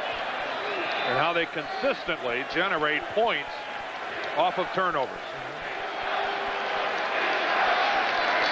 And 2 interceptions accounting for both Eagle touchdowns tonight. Look at that. 14 points. And another interception kept Dallas from a 3-point field goal. Almost certain. On 2nd and 7, here's Smith again. A decent hold this time for him, but it closes in a hurry, short of the first down. Stopped by William Thomas, and then Waters comes up, and it will be 3rd down and a short 2 from the 28-yard line. And Waters is slow in getting up. Waters actually took a good shot from one of his own teammates. And this is where it's wise to just stay down. More often than not, you'll see a defensive player ends up with an ache or a pain. It's because one of his own guys coming up to finish somebody off ends up making the hit. Watch the right. Waters is coming from the left. He led with the helmet as he customarily does, and this time he collides with his own man and Clyde Simmons, and Waters is now on the carpet. Injury timeout. Off under his own power. In fact, he ran off the field, but he's out for at least 1 play, and Rich Mianos takes his spot, 3rd and 2 at the 28-yard line for the Cowboys. Aikman throws, and that's a catch by Irvin at the 37-yard line. He's been bottled up tonight, and only his 2nd catch of the night, but at a very opportune time as they convert on 3rd for another first down. Yeah, both of Michael's catches tonight have kept drives alive. The big one after the Eagles climbed to an early lead, he reached behind him and took the Cowboys down the field, and this was again a very opportune grab by Michael Irvin. The Dallas Cowboys in desperate need of a time-consuming, yardage-gathering, point-producing drive. From the 37-yard line, here's Emmitt Smith. Hello. Clyde Simmons with the greeting. Simmons is a terrific player. The problem is he plays on a team with so many big names, and the other bookend is Reggie White. So if Simmons were anywhere else, you'd be hearing a lot more about him. He is a great player, but Reggie White makes him a much better player. Reggie attracts so much attention over the right side. Here's Simmons, bottom of your screen. There's nobody on him at that point, but he is one fine football player, very swift. Would have been nice if the Cowboys might have tried to block him. 2nd and 11 at the 37-yard line. Aikman dumping it for Emmitt Smith, and Smith cannot get by Seth Joyner one-on-one. Well, Smith Seth just Joyner, frustrated. man, and Joyner, who I think it was very apparent early in the ball game was having a problem with a leg, has just come back and been playing beautifully.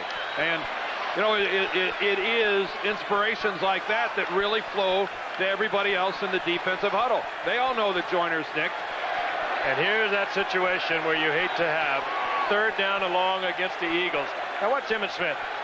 He jukes, he jogs, And Seth Joyner, a superb athlete, and apparently fine now, Dan, makes a tough open field tackle. 3rd and 12. Andre Waters is back in the game. Aikman over the middle. The catch is made by Martin, and he's got a first down. He is tackled by Booty, but he needed 12 and got 13. First down at the 48-yard line as he applauds himself. Well thrown. That was pretty good coverage on Martin. And Aikman, as the pocket was beginning to collapse, delivered it right on target. Back-to-back 3rd down conversions for Jimmy Johnson's Cowboys. Pretty good protection, but as it starts to collapse, Aikman throws the perfect strike. Tough to fault the coverage by Booty. As we mentioned, Waters back in the game. 1st and 10 at the 48. 39 seconds left in the quarter. Aikman over the middle again, and it's deflected off Johnston's hands into Giesecke's hands. He loses the ball. Eagles have it. And that'll be a fumble by John Giesecke. Boy, but is this not Eagles defensive football? They are so disruptive. Evans hits Johnston. And the Eagles come up with the ball as Gogan or Giesecke loses the football, and William Thomas gives the Eagles possession at the 48-yard line. I mean, needless to say, John Giesecke isn't used to carrying the ball. It comes right to him, and he just loses it. Bad break, Dallas. Again. Evans creating that one. Opportunistic, again, the word we keep applying to that Philadelphia defensive team. The constant pressure on every offensive player who's touching the football has just become a hallmark of this Eagle team. Some great, outstanding defensive plays tonight by Seth Joyner. Byron Evans, who Buddy Ryan always said would turn into a great football player, is developing even more each year at a big hitter. And he put a smack on Johnston on that play. When you force 2 fumbles on the same play, that's somewhat indicative of how hard you're hitting. Yeah, it's getting it done, isn't it?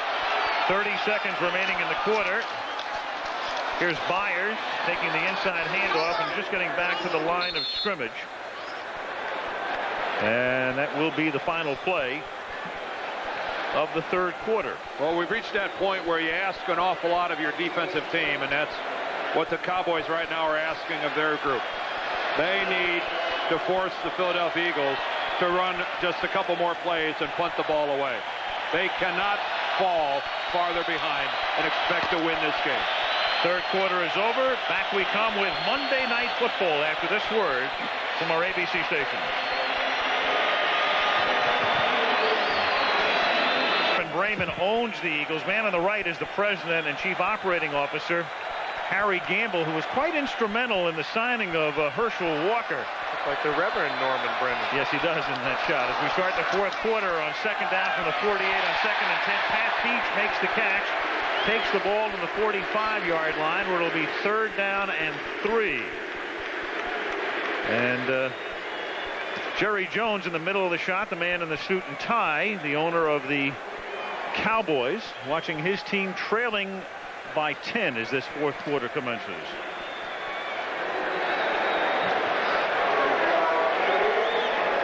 The Minister of Defense, Reggie White. He makes everyone along that defensive line just a little bit better. He and Bruce Smith just go back and forth as to who this week or this day is the most dominating defensive lineman in the game. 3rd down and 3. Cunningham throws. He converts a first down. Barnett was looking to pitch it to I don't know who as he's tackled by Brown. First down. Another good read by Randall Cunningham. He reads the single coverage, and you don't often get it from Dallas. They usually cover and hide their coverage really well. Get inside, help, or double help. He read the single coverage and got the completion. Turnovers, the big number right there. See, the Cowboys have outgained the Eagles by over 100 yards, but the turnovers have killed them.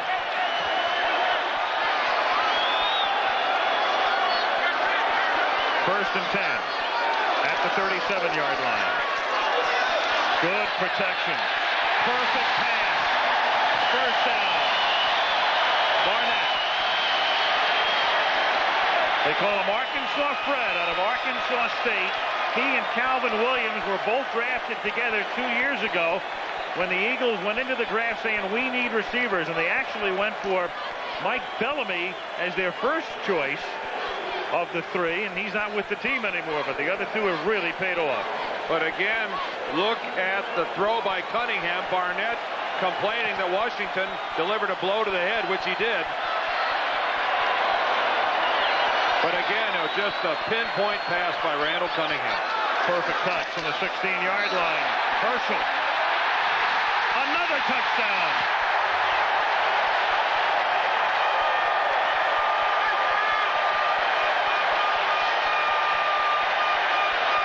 There's a flag thrown in the end zone.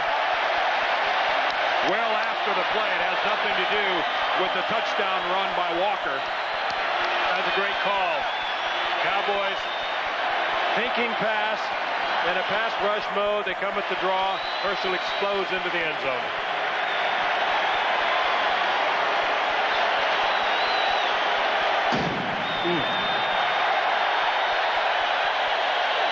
Somebody rolled the big cannons out. Don't know what that is. You can feel it.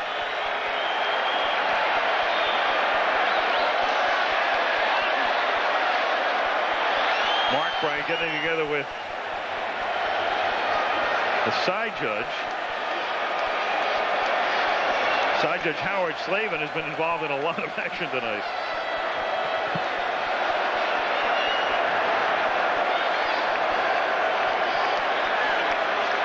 He's not going to rule a celebration violation, is he? We have a personal foul on number 73, Philadelphia, after the score. Personal foul, unnecessary roughness. We'll assess 15 yards on the kickoff. Ron Heller raising some hell in the end zone. Yeah, this happened well after Herschel Walker, behind just superior blocking, takes it into the end zone. I touched on it earlier about the improved quality of play by the Eagle offensive line, and it was aptly demonstrated right there. Ruzek. And the Eagles have stretched it out to 24-7.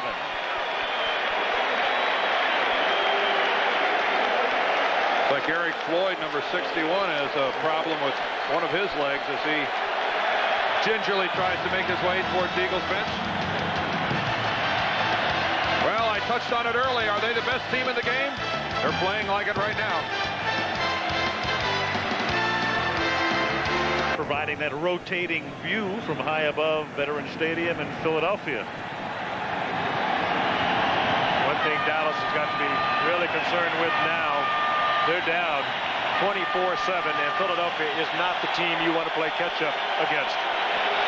They're going to be coming on every play with the ears pinned back, playing pass all the way. Because of that penalty on Heller, the assessment on the kickoff here, thus Ruzek puts it in the air from the 20-yard line instead of the 35. And he sends that out of bounds. And so normally you take it at the 35, but because of the penalty, they can get it at the 50. Yeah, it's a costly penalty, but it's one. Free kick out of bounds. The ball will be put in play on the 50-yard line. 30 yards in advance of the kick by rule. First down on the 50. All right, Jerry Markbright. Excellent explanation. You almost forgive Heller that penalty, though, in the sense that you have to pay attention to how he's played tonight against Charles Haley. Haley has really been a non-factor in this game tonight, and Ron Heller, left tackle, gets a lot of credit. He's the guy that more often than not is responsible for blocking one of the great pass rushers in the game. And Herschel Walker has picked up a lot of his yardage right over Heller. But talk about a costly penalty. Opening up a shop at the 50-yard line without even touching the football is just superb field position for Dallas. First and 10, Cowboys at the 50-yard line. Smith stays in the block. Aikman throwing for Novacek. Did he have possession? No. Incomplete. Broken up by Eric Allen, having a big night. Oh, I'll tell you, that was an absolute great play by Allen. Novacek had that football, and Allen just took it out of there. slapped it out.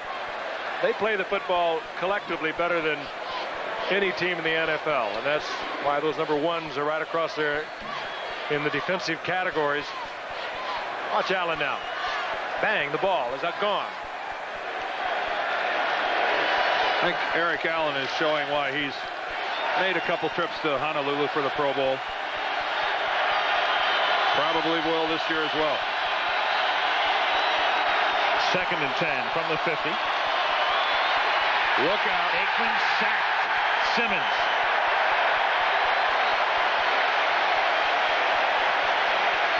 The basic feeding frenzy. Well, that's $500 more to the Jerome Brown Foundation. The foundation created after the death of the great Eagle tackle, and Simmons donating that amount for every sack. Single coverage as Tuanay tries to handle Simmons. They're double up on the other side against Reggie White. I think you give some of that to, there's the patch you can see on the shoulder of Reggie White, the new and improved, the larger patch they're wearing, and honor and memory of their teammate. 3rd and 17. And Aikman is lucky that wasn't picked by Eric Allen. Who else? I might be trying the other side of the field. Oh, I would think I'd look over and see if I could locate Isaiah Jenkins. Boy, and you saw Andre Waters giving it to Michael Irvin. Yep. Michael Irvin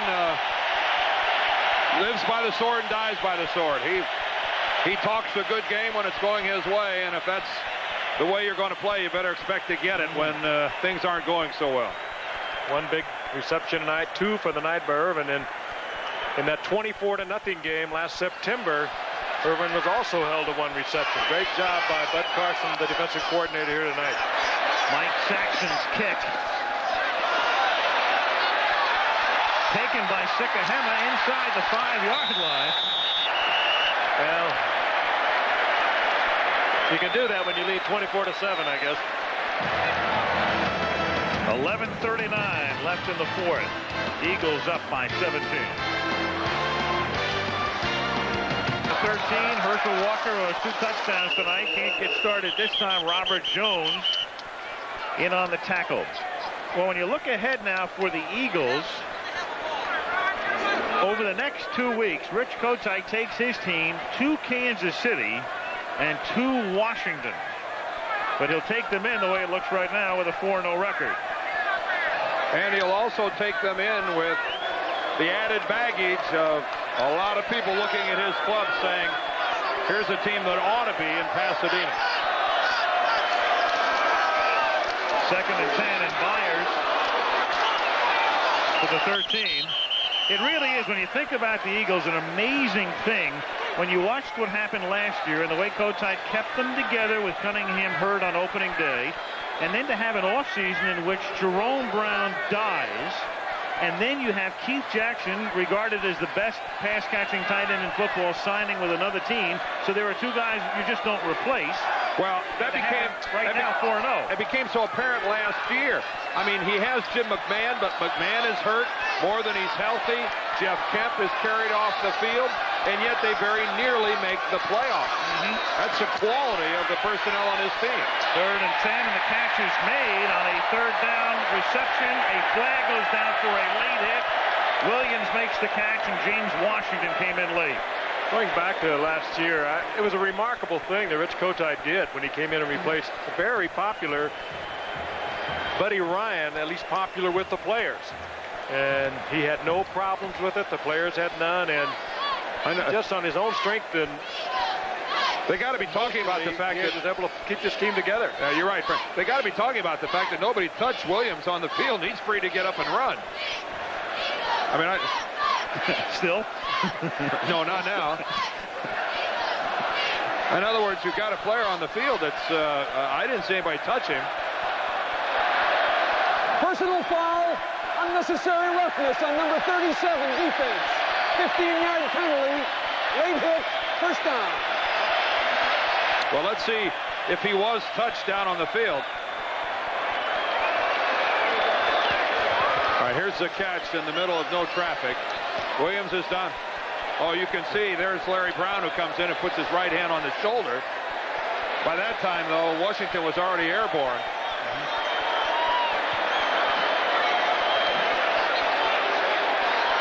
And out to the 40. Speaking of Jim McMahon, I said to him before the game, "How you doing?" He said, "I'm bored." He had a little radio-controlled car running around the carpet out here before the game. You know what he said to me, though? He said, I said, "Why are you doing it?" He said, "Real simple. I want one more ring, and this team can give it to me." Well, both his elbow and shoulder operated on during the offseason, or rather elbow and knee. From the 41-yard line now, here's Walker for 3. A lot of people close to this team are giving McMahon a lot of credit for Cunningham, because they said last year Randall, forced to watch because of the injury, and he watched the way McMahon would do things methodically and in his own very unique fashion. He did all during the rehab, during the offseason. He'd get the clips. He'd sit down with Lou Carpenter, Zeke Bratkowski, and go over the coverages, how McMahon would read them, how he should be reading them better. And Cunningham in the past has been so quick to jump out of that pocket. He's not doing that anymore. He's a much more mature quarterback. 2nd and 6 from the 45. Eagles up by 17. Fires into a tackle of Cowboys for no gain. Robert Jones leading the charge. And we have under 9 minutes to go. Jimmy Johnson next week has his team going home to face Seattle, and we move down to RFK. Always a great scene on a Monday night. Redskins with a mark of 2-2 hosting the AFC West leading Denver Broncos on Monday Night Football. We opened our season there, 3 years ago with Denver and Washington, remember? Well, that was a little bit into the year. That was the night Elway got sick before the game. At the 45-yard line, Herschel Walker picks up a couple up to the 47, and that'll create a 4th down. And Gary Kubiak had to come in off the bench and lead him to a win. Denver, of course, on top of the AFC West. Somebody said it rather succinctly that Denver is the best worst team in the league. Well, they're 4-1 and have allowed more points than they have scored. Try that on for size. They've scored 70 and allowed 75, and yet they're 4-1. Well, that one loss, whoa, right here, 30-0. And it wasn't that close. Jeff Eagles had to move to his right to accept the snap. It is fielded at the 9-yard line by Kelvin Martin, and he's buried at the 12. Early celebration for Mark McMillan, a rookie from Alabama. His moment in the sun for Boone, 24/7. Until now, some thought imported luxury sedans possessed a higher level of engineering. But change is on the horizon. Introducing the 1993 Cadillac Seville STS with the North Star system. At its heart, a 295 horsepower North Star V8. So advanced, its first scheduled tune-up is 100,000 miles. The Cadillac Seville STS with the North Star system. Changing the way you think about American automobiles. One of these engines was filled with Castrol Syntec, a new synthetic oil. The rest with conventional oils. They were then drained and started without oil to prove a point. You see, Syntec's unique molecular structure bonds to engine parts.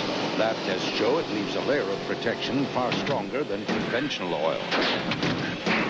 And if Syntec protects this well now, imagine if you leave it in. Castrol Syntec protects in ways other oils can't. The Postal Service would like to present 2-day priority mail. That's delivery in just 2 days of up to 2 pounds for just $2.90. Remember, 2 days, 2 pounds, $2.90. 2-day priority mail from your Postal Service. We deliver for you. For pickup service, call 1-800-222-1811. We'll take you where no one else dares. Put that instrument away. I won't. There's something going on between you and me. Civil Wars. It only looks like television. Wednesday. So, Dan, what do you think? Answer that question. Eagles best team in the league right now? I think so. I mean, I think they're the most complete team offensively, defensively, the improvement of their special teams. And of all the things that Randall Cunningham has accomplished tonight, I'm not so sure the most important was the way he took a tremendous shot on his knee and came back into the game. And they keep on smoking as Reggie White gets the sack back at the 5-yard line. On the other side of the field, though, Jimmy Johnson, I said to us last night, said, we'll be there. I don't know whether we'll win the game or not. We will play well. If they are playing well, then there's no question that this Philadelphia Eagle team is the best in the league. Because this is a good football team, the Dallas Cowboys, the youngest team in the league, and they're going to get nothing but better. The Reggie chant after that sack. Here's Emmitt Smith. Up to the 16-yard line. And a flag is down. Reggie White is one of the reasons, I think, that this Eagle team has some of the urgency that they have. Because Reggie's the first to say that I am not a young man. And my years in the National Football League are limited. I can see the end of the road. Number 63, offense. Half the distance to the goal. And I want to get there, and I want to get there this year. And he's very upfront in saying, now is the time. Not next year, not the year after, now. Well, it's a mature defensive unit at Philadelphia. You got the two safeties, Hopkins and Waters, each in their 9th year. Reggie moving along. They should be in their very prime right now, and they're playing like it. 2nd and 20, and this play is dead before it starts. I think they may have had a delay of game as well. Either false start or delay. It had to be one or the other. That's what Jerry said. He questioned the headlines and false start, he said. False start, number 66, offense. Half the distance to the goal. Prior to the snap, 2nd down. Those are the things that really are not even recorded. They're caused by a defensive unit that gets you, I mean, they're so disruptive. There's Gogan there on the left. Trying to get to the outside, trying to get position. 2nd and 22 now from the 1. 6:47 to go. And we've got another false start. Well, the good news is they can only mark it off a half a yard. Only about a foot, this one. False start, number 79, offense. Well, on this series, we've Prior had to the snap, a penalty on Gisick, half the distance to the goal, 2nd down. a penalty on Gogan, and a penalty on Eric Williams. This is moving down the line. All the way to your right. And you've got to give an assist to the crowd here at the vet. They came to make noise, and they are making noise. And I think it's obvious right now the Cowboys on the offensive line are having trouble hearing the snap.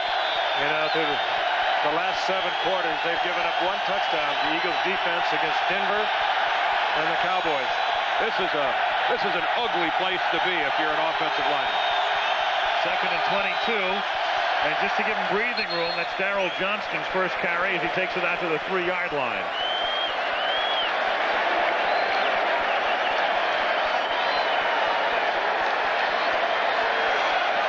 Aikman's face reflecting the kind of night it's been. Joyner putting it to Eric Williams. You know, the Cowboys are a young team, Frank mentioning, a team that figures to get better. Maybe they'll be fresher in the 2nd half of the season. But interestingly, this year, to this point, they've outscored the opposition 64-17 in the first half. In the 2nd half, they've been outscored 41-24. And tonight, another case in point. Aikman's throw, and that's dropped by Novacek. So true, Al. They had a 34-0 lead over the Giants into the 3rd quarter, and the Giants came back and almost pulled that out, 34-28. And Novacek making a one-handed grab for that ball. That ball was very catchable. And Jay Novacek, who missed all of training camp in a contract holdout, has not had a real strong start to his 1992 season and has dropped a couple passes tonight as well. Very careful that he doesn't step out of the back of the end zone. That's the 2-pointer if you do. Mike Saxon, they've got both Sikahema and the rookie Jeff Seidner from Hawaii back to receive. And Sikahema returns the kick to the 34-yard line. The tackle is made by Tommy Agee.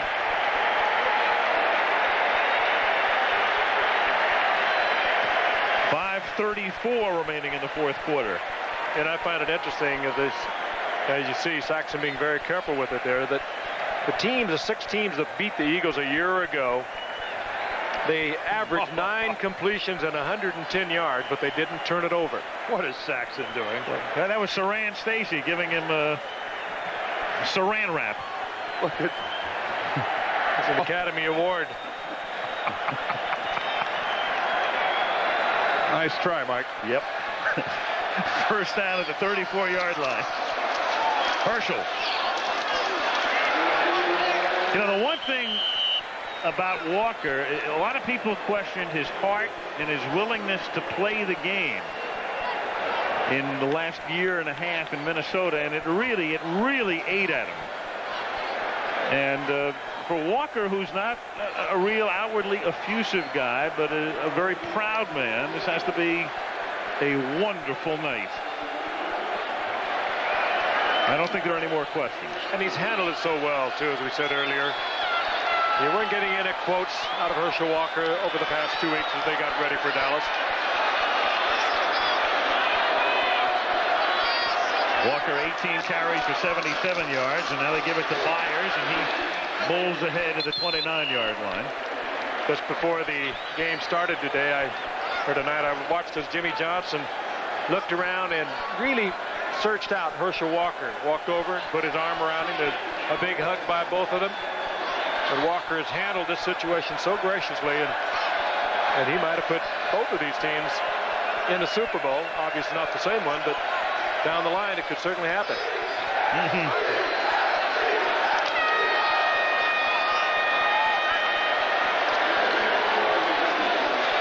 Third and 4 at the 28-yard line.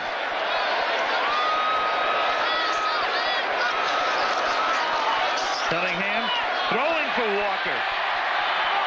And a first down. There's a big-time stiff arm. What did Rich Kotite say about him? He was stunned how strong he is. Well, Larry Brown just found out. These two had a confrontation earlier where Brown was making the tackle on Walker. This time, he does not. Goodbye. First and 10 at the 20. And Rich Kotite on the sidelines. Nice guys can finish first. Walker again. Boy, isn't it? There's Washington just venting his frustration. Well, and it takes something to get a rise out of Herschel. Yeah.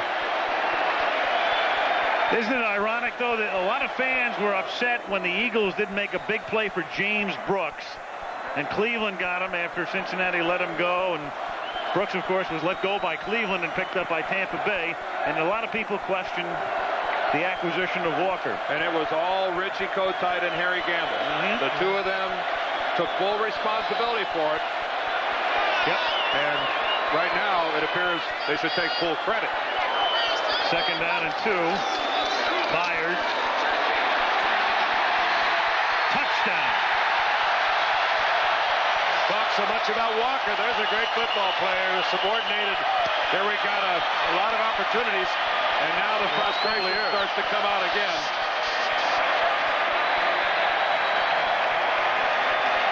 Keith Byers, over the past couple of years, has had to play in a lot of situations and positions that he wasn't terribly fond of, but they call him the ultimate team player. He'll play tight end, he'll play the slot for you, he'll play running back, and a great player indeed at all positions.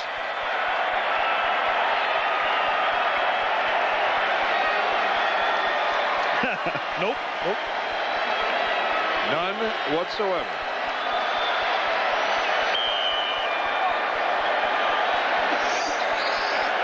We do not want to play catch-up with Philadelphia.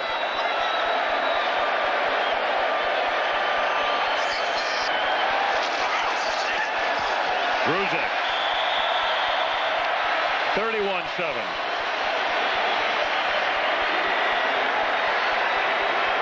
These two teams go at it again November 1st. in Irving. Richie Kotite said, I must have improvement in 2 areas, special teams and the play of my offensive line. So far this season, he has seen dramatic improvement in both, but nowhere more so than what he's gotten out of his offensive line. Keith Byers went into the end zone without a Dallas Cowboy making a serious bid to tackle him. As a matter of fact, I don't believe he was even touched. In flag football, that would have been a touchdown. This is the first time since 1980 the Eagles have scored 4 rushing touchdowns in a game. There's that offensive line, and a great improvement by Antone Davis, the big first-round draft pick over right tackle from a year ago. They gave up 2 number 1s to acquire him, and he was helpless and hopeless for much of the beginning of last year.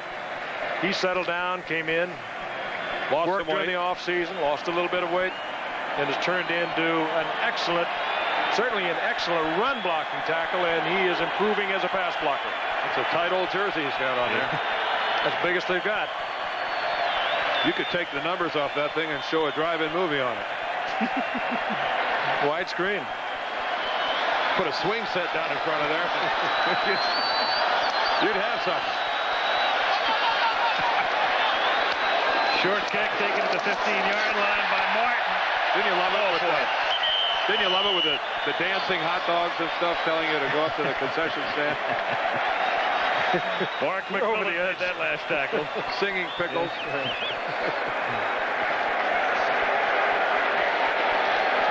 Cowboys tonight in the second half. Remember, they were down by only 3 at halftime. The first half makes those punts look pretty good. Yeah.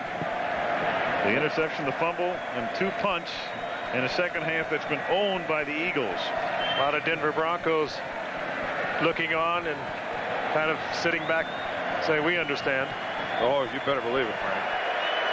A lot of Kansas City Chiefs looking on, too, because they get both these teams over the next 2 weeks. There was a penalty on the run back, takes it back to the 11-yard line. Philadelphia has Kansas City next week, right? Yep.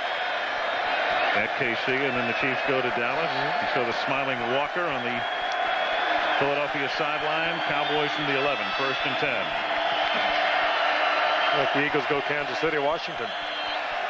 And this is Tommy Agee out to the 21-yard line. Well, the Eagles, among other things, took Emmitt Smith out of the game tonight, and if the Cowboys can't get a big game out of Emmitt Smith, they're not going to beat a team like Philadelphia. There's no chance. They took the leading rusher out from a year ago, and they took the leading receiver in terms of yardage, Michael Irvin, right out of this football game. And it's just another game in which they've taken Smith out of it. You know, I guess it's really strange that in the same division as the defending Super Bowl champions that we are talking about Philadelphia in such glowing terms. But if you really compare the 2 teams right now, there is no comparison.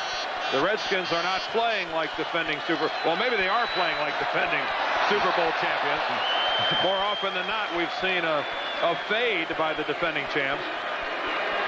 But if you are just looking at the first week of October and who is on it and who's off of it, right now the Eagles are on it and the Redskins are off of it. Well, you're looking at Emmitt Smith. You know, it's one of those goofy statistics that needs an asterisk when they tell you that a team is 20-0, which they are. When he carries the ball 18 or more times, a lot of that has to do with getting the lead and sitting on it. But tonight it's a bit relevant in the sense that he's carried it 18 times and they're getting killed. So they'll be 20-1, and it's a resounding one. And that'll take us to the 2-minute warning, close to a first down. And they'll celebrate into the night in the city of brotherly love, where they love the Eagles, and they lead by 24. Until now, some thought high maintenance was an unavoidable expense of high performance. Change is in sight. Introducing the North Star system by Cadillac, with a 295 horsepower V8 engine so advanced, its first scheduled tune-up is 100,000 miles. So while others promise the world, Cadillac gives you the equivalent of a trip around it 4 times over. The North Star system by Cadillac, changing the way you think about American automobiles. Who are you going to call the most this month? Most? Good question. Isabel. With Sprint's new program, The Most, first, you get 20% off whoever you call the most each month. Second, you get 20% off calls to any of the millions of other Sprint customers automatically. A special announcement from Sprint. An independent consumer group has announced that of unrestricted plans, the Most from Sprint often offers the best savings with the fewest restrictions.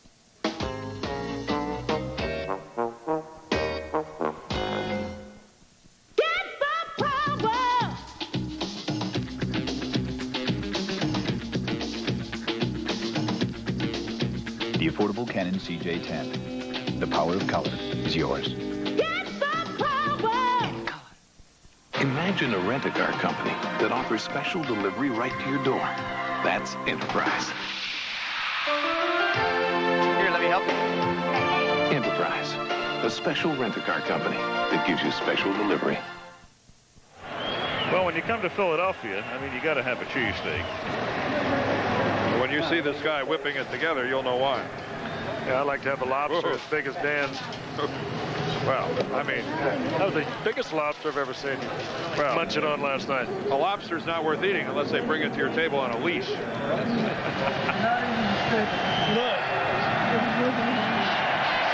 cheesesteak in Philly. He's just trying to gear up for a Slim Fast commercial down the line. Well, 4th and inches. If you can't eat it, at least look at it. Yes. Dallas going for it. And they pick up the first down, so they'll maintain possession for what it's worth in a game that is over. 31-7, the Eagles on top. I think we're in one of those rare situations where both teams are trying to run the clock out. Well, we talked about the irony tonight and Herschel Walker and his move from Dallas through Minnesota here. And Rich Kotite and what a game like tonight means to the Eagles. And I think back to Rich Kotite taking over for Buddy Ryan when Ryan gets fired. As Aikman on first down retreats and hits Irvin. He's out of bounds at the 48. When Ryan got fired, Richie was on Buddy's staff, and Kotite had left New York when Joe Walton was fired the year before. He gets the call to go upstairs, as they say, and he thinks he's going to get fired along with Ryan. And instead, they offer him the job. And he actually is told to hang around. Would you like to interview? Yep. And lo and behold, before he knew it, he was the new guy. And as it turned out, or as it's turning out, appears to be the perfect choice. He has been a real calming influence in what was a very turbulent situation here in Philadelphia.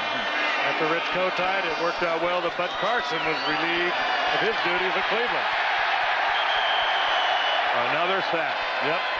Kind of a typical way for an Eagle game to end as Reggie White comes in, and that's 4 sacks tonight for Philadelphia. It's called fatten up the Pro Bowl numbers. Reggie White would go to the Pro Bowl if he brushed the quarterback on his hands and knees. That's pretty strong when you just yank a guy down between the thumb and forefinger.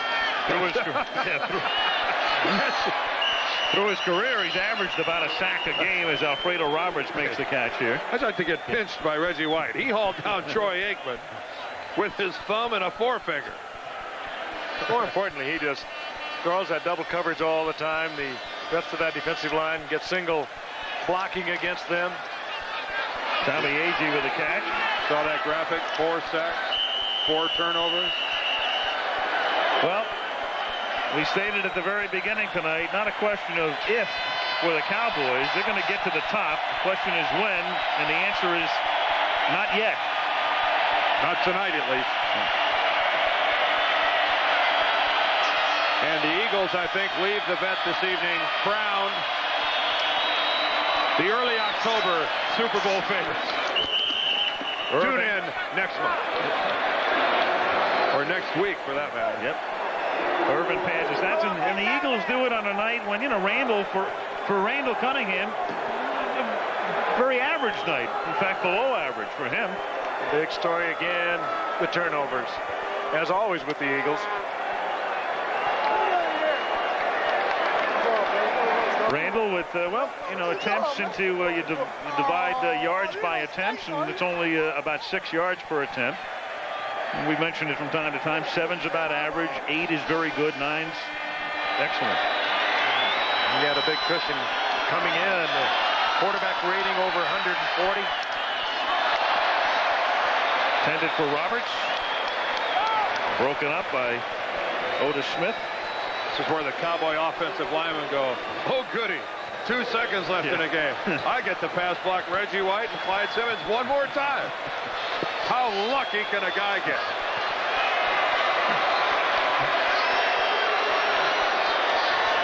Oh, they're going to try a field goal.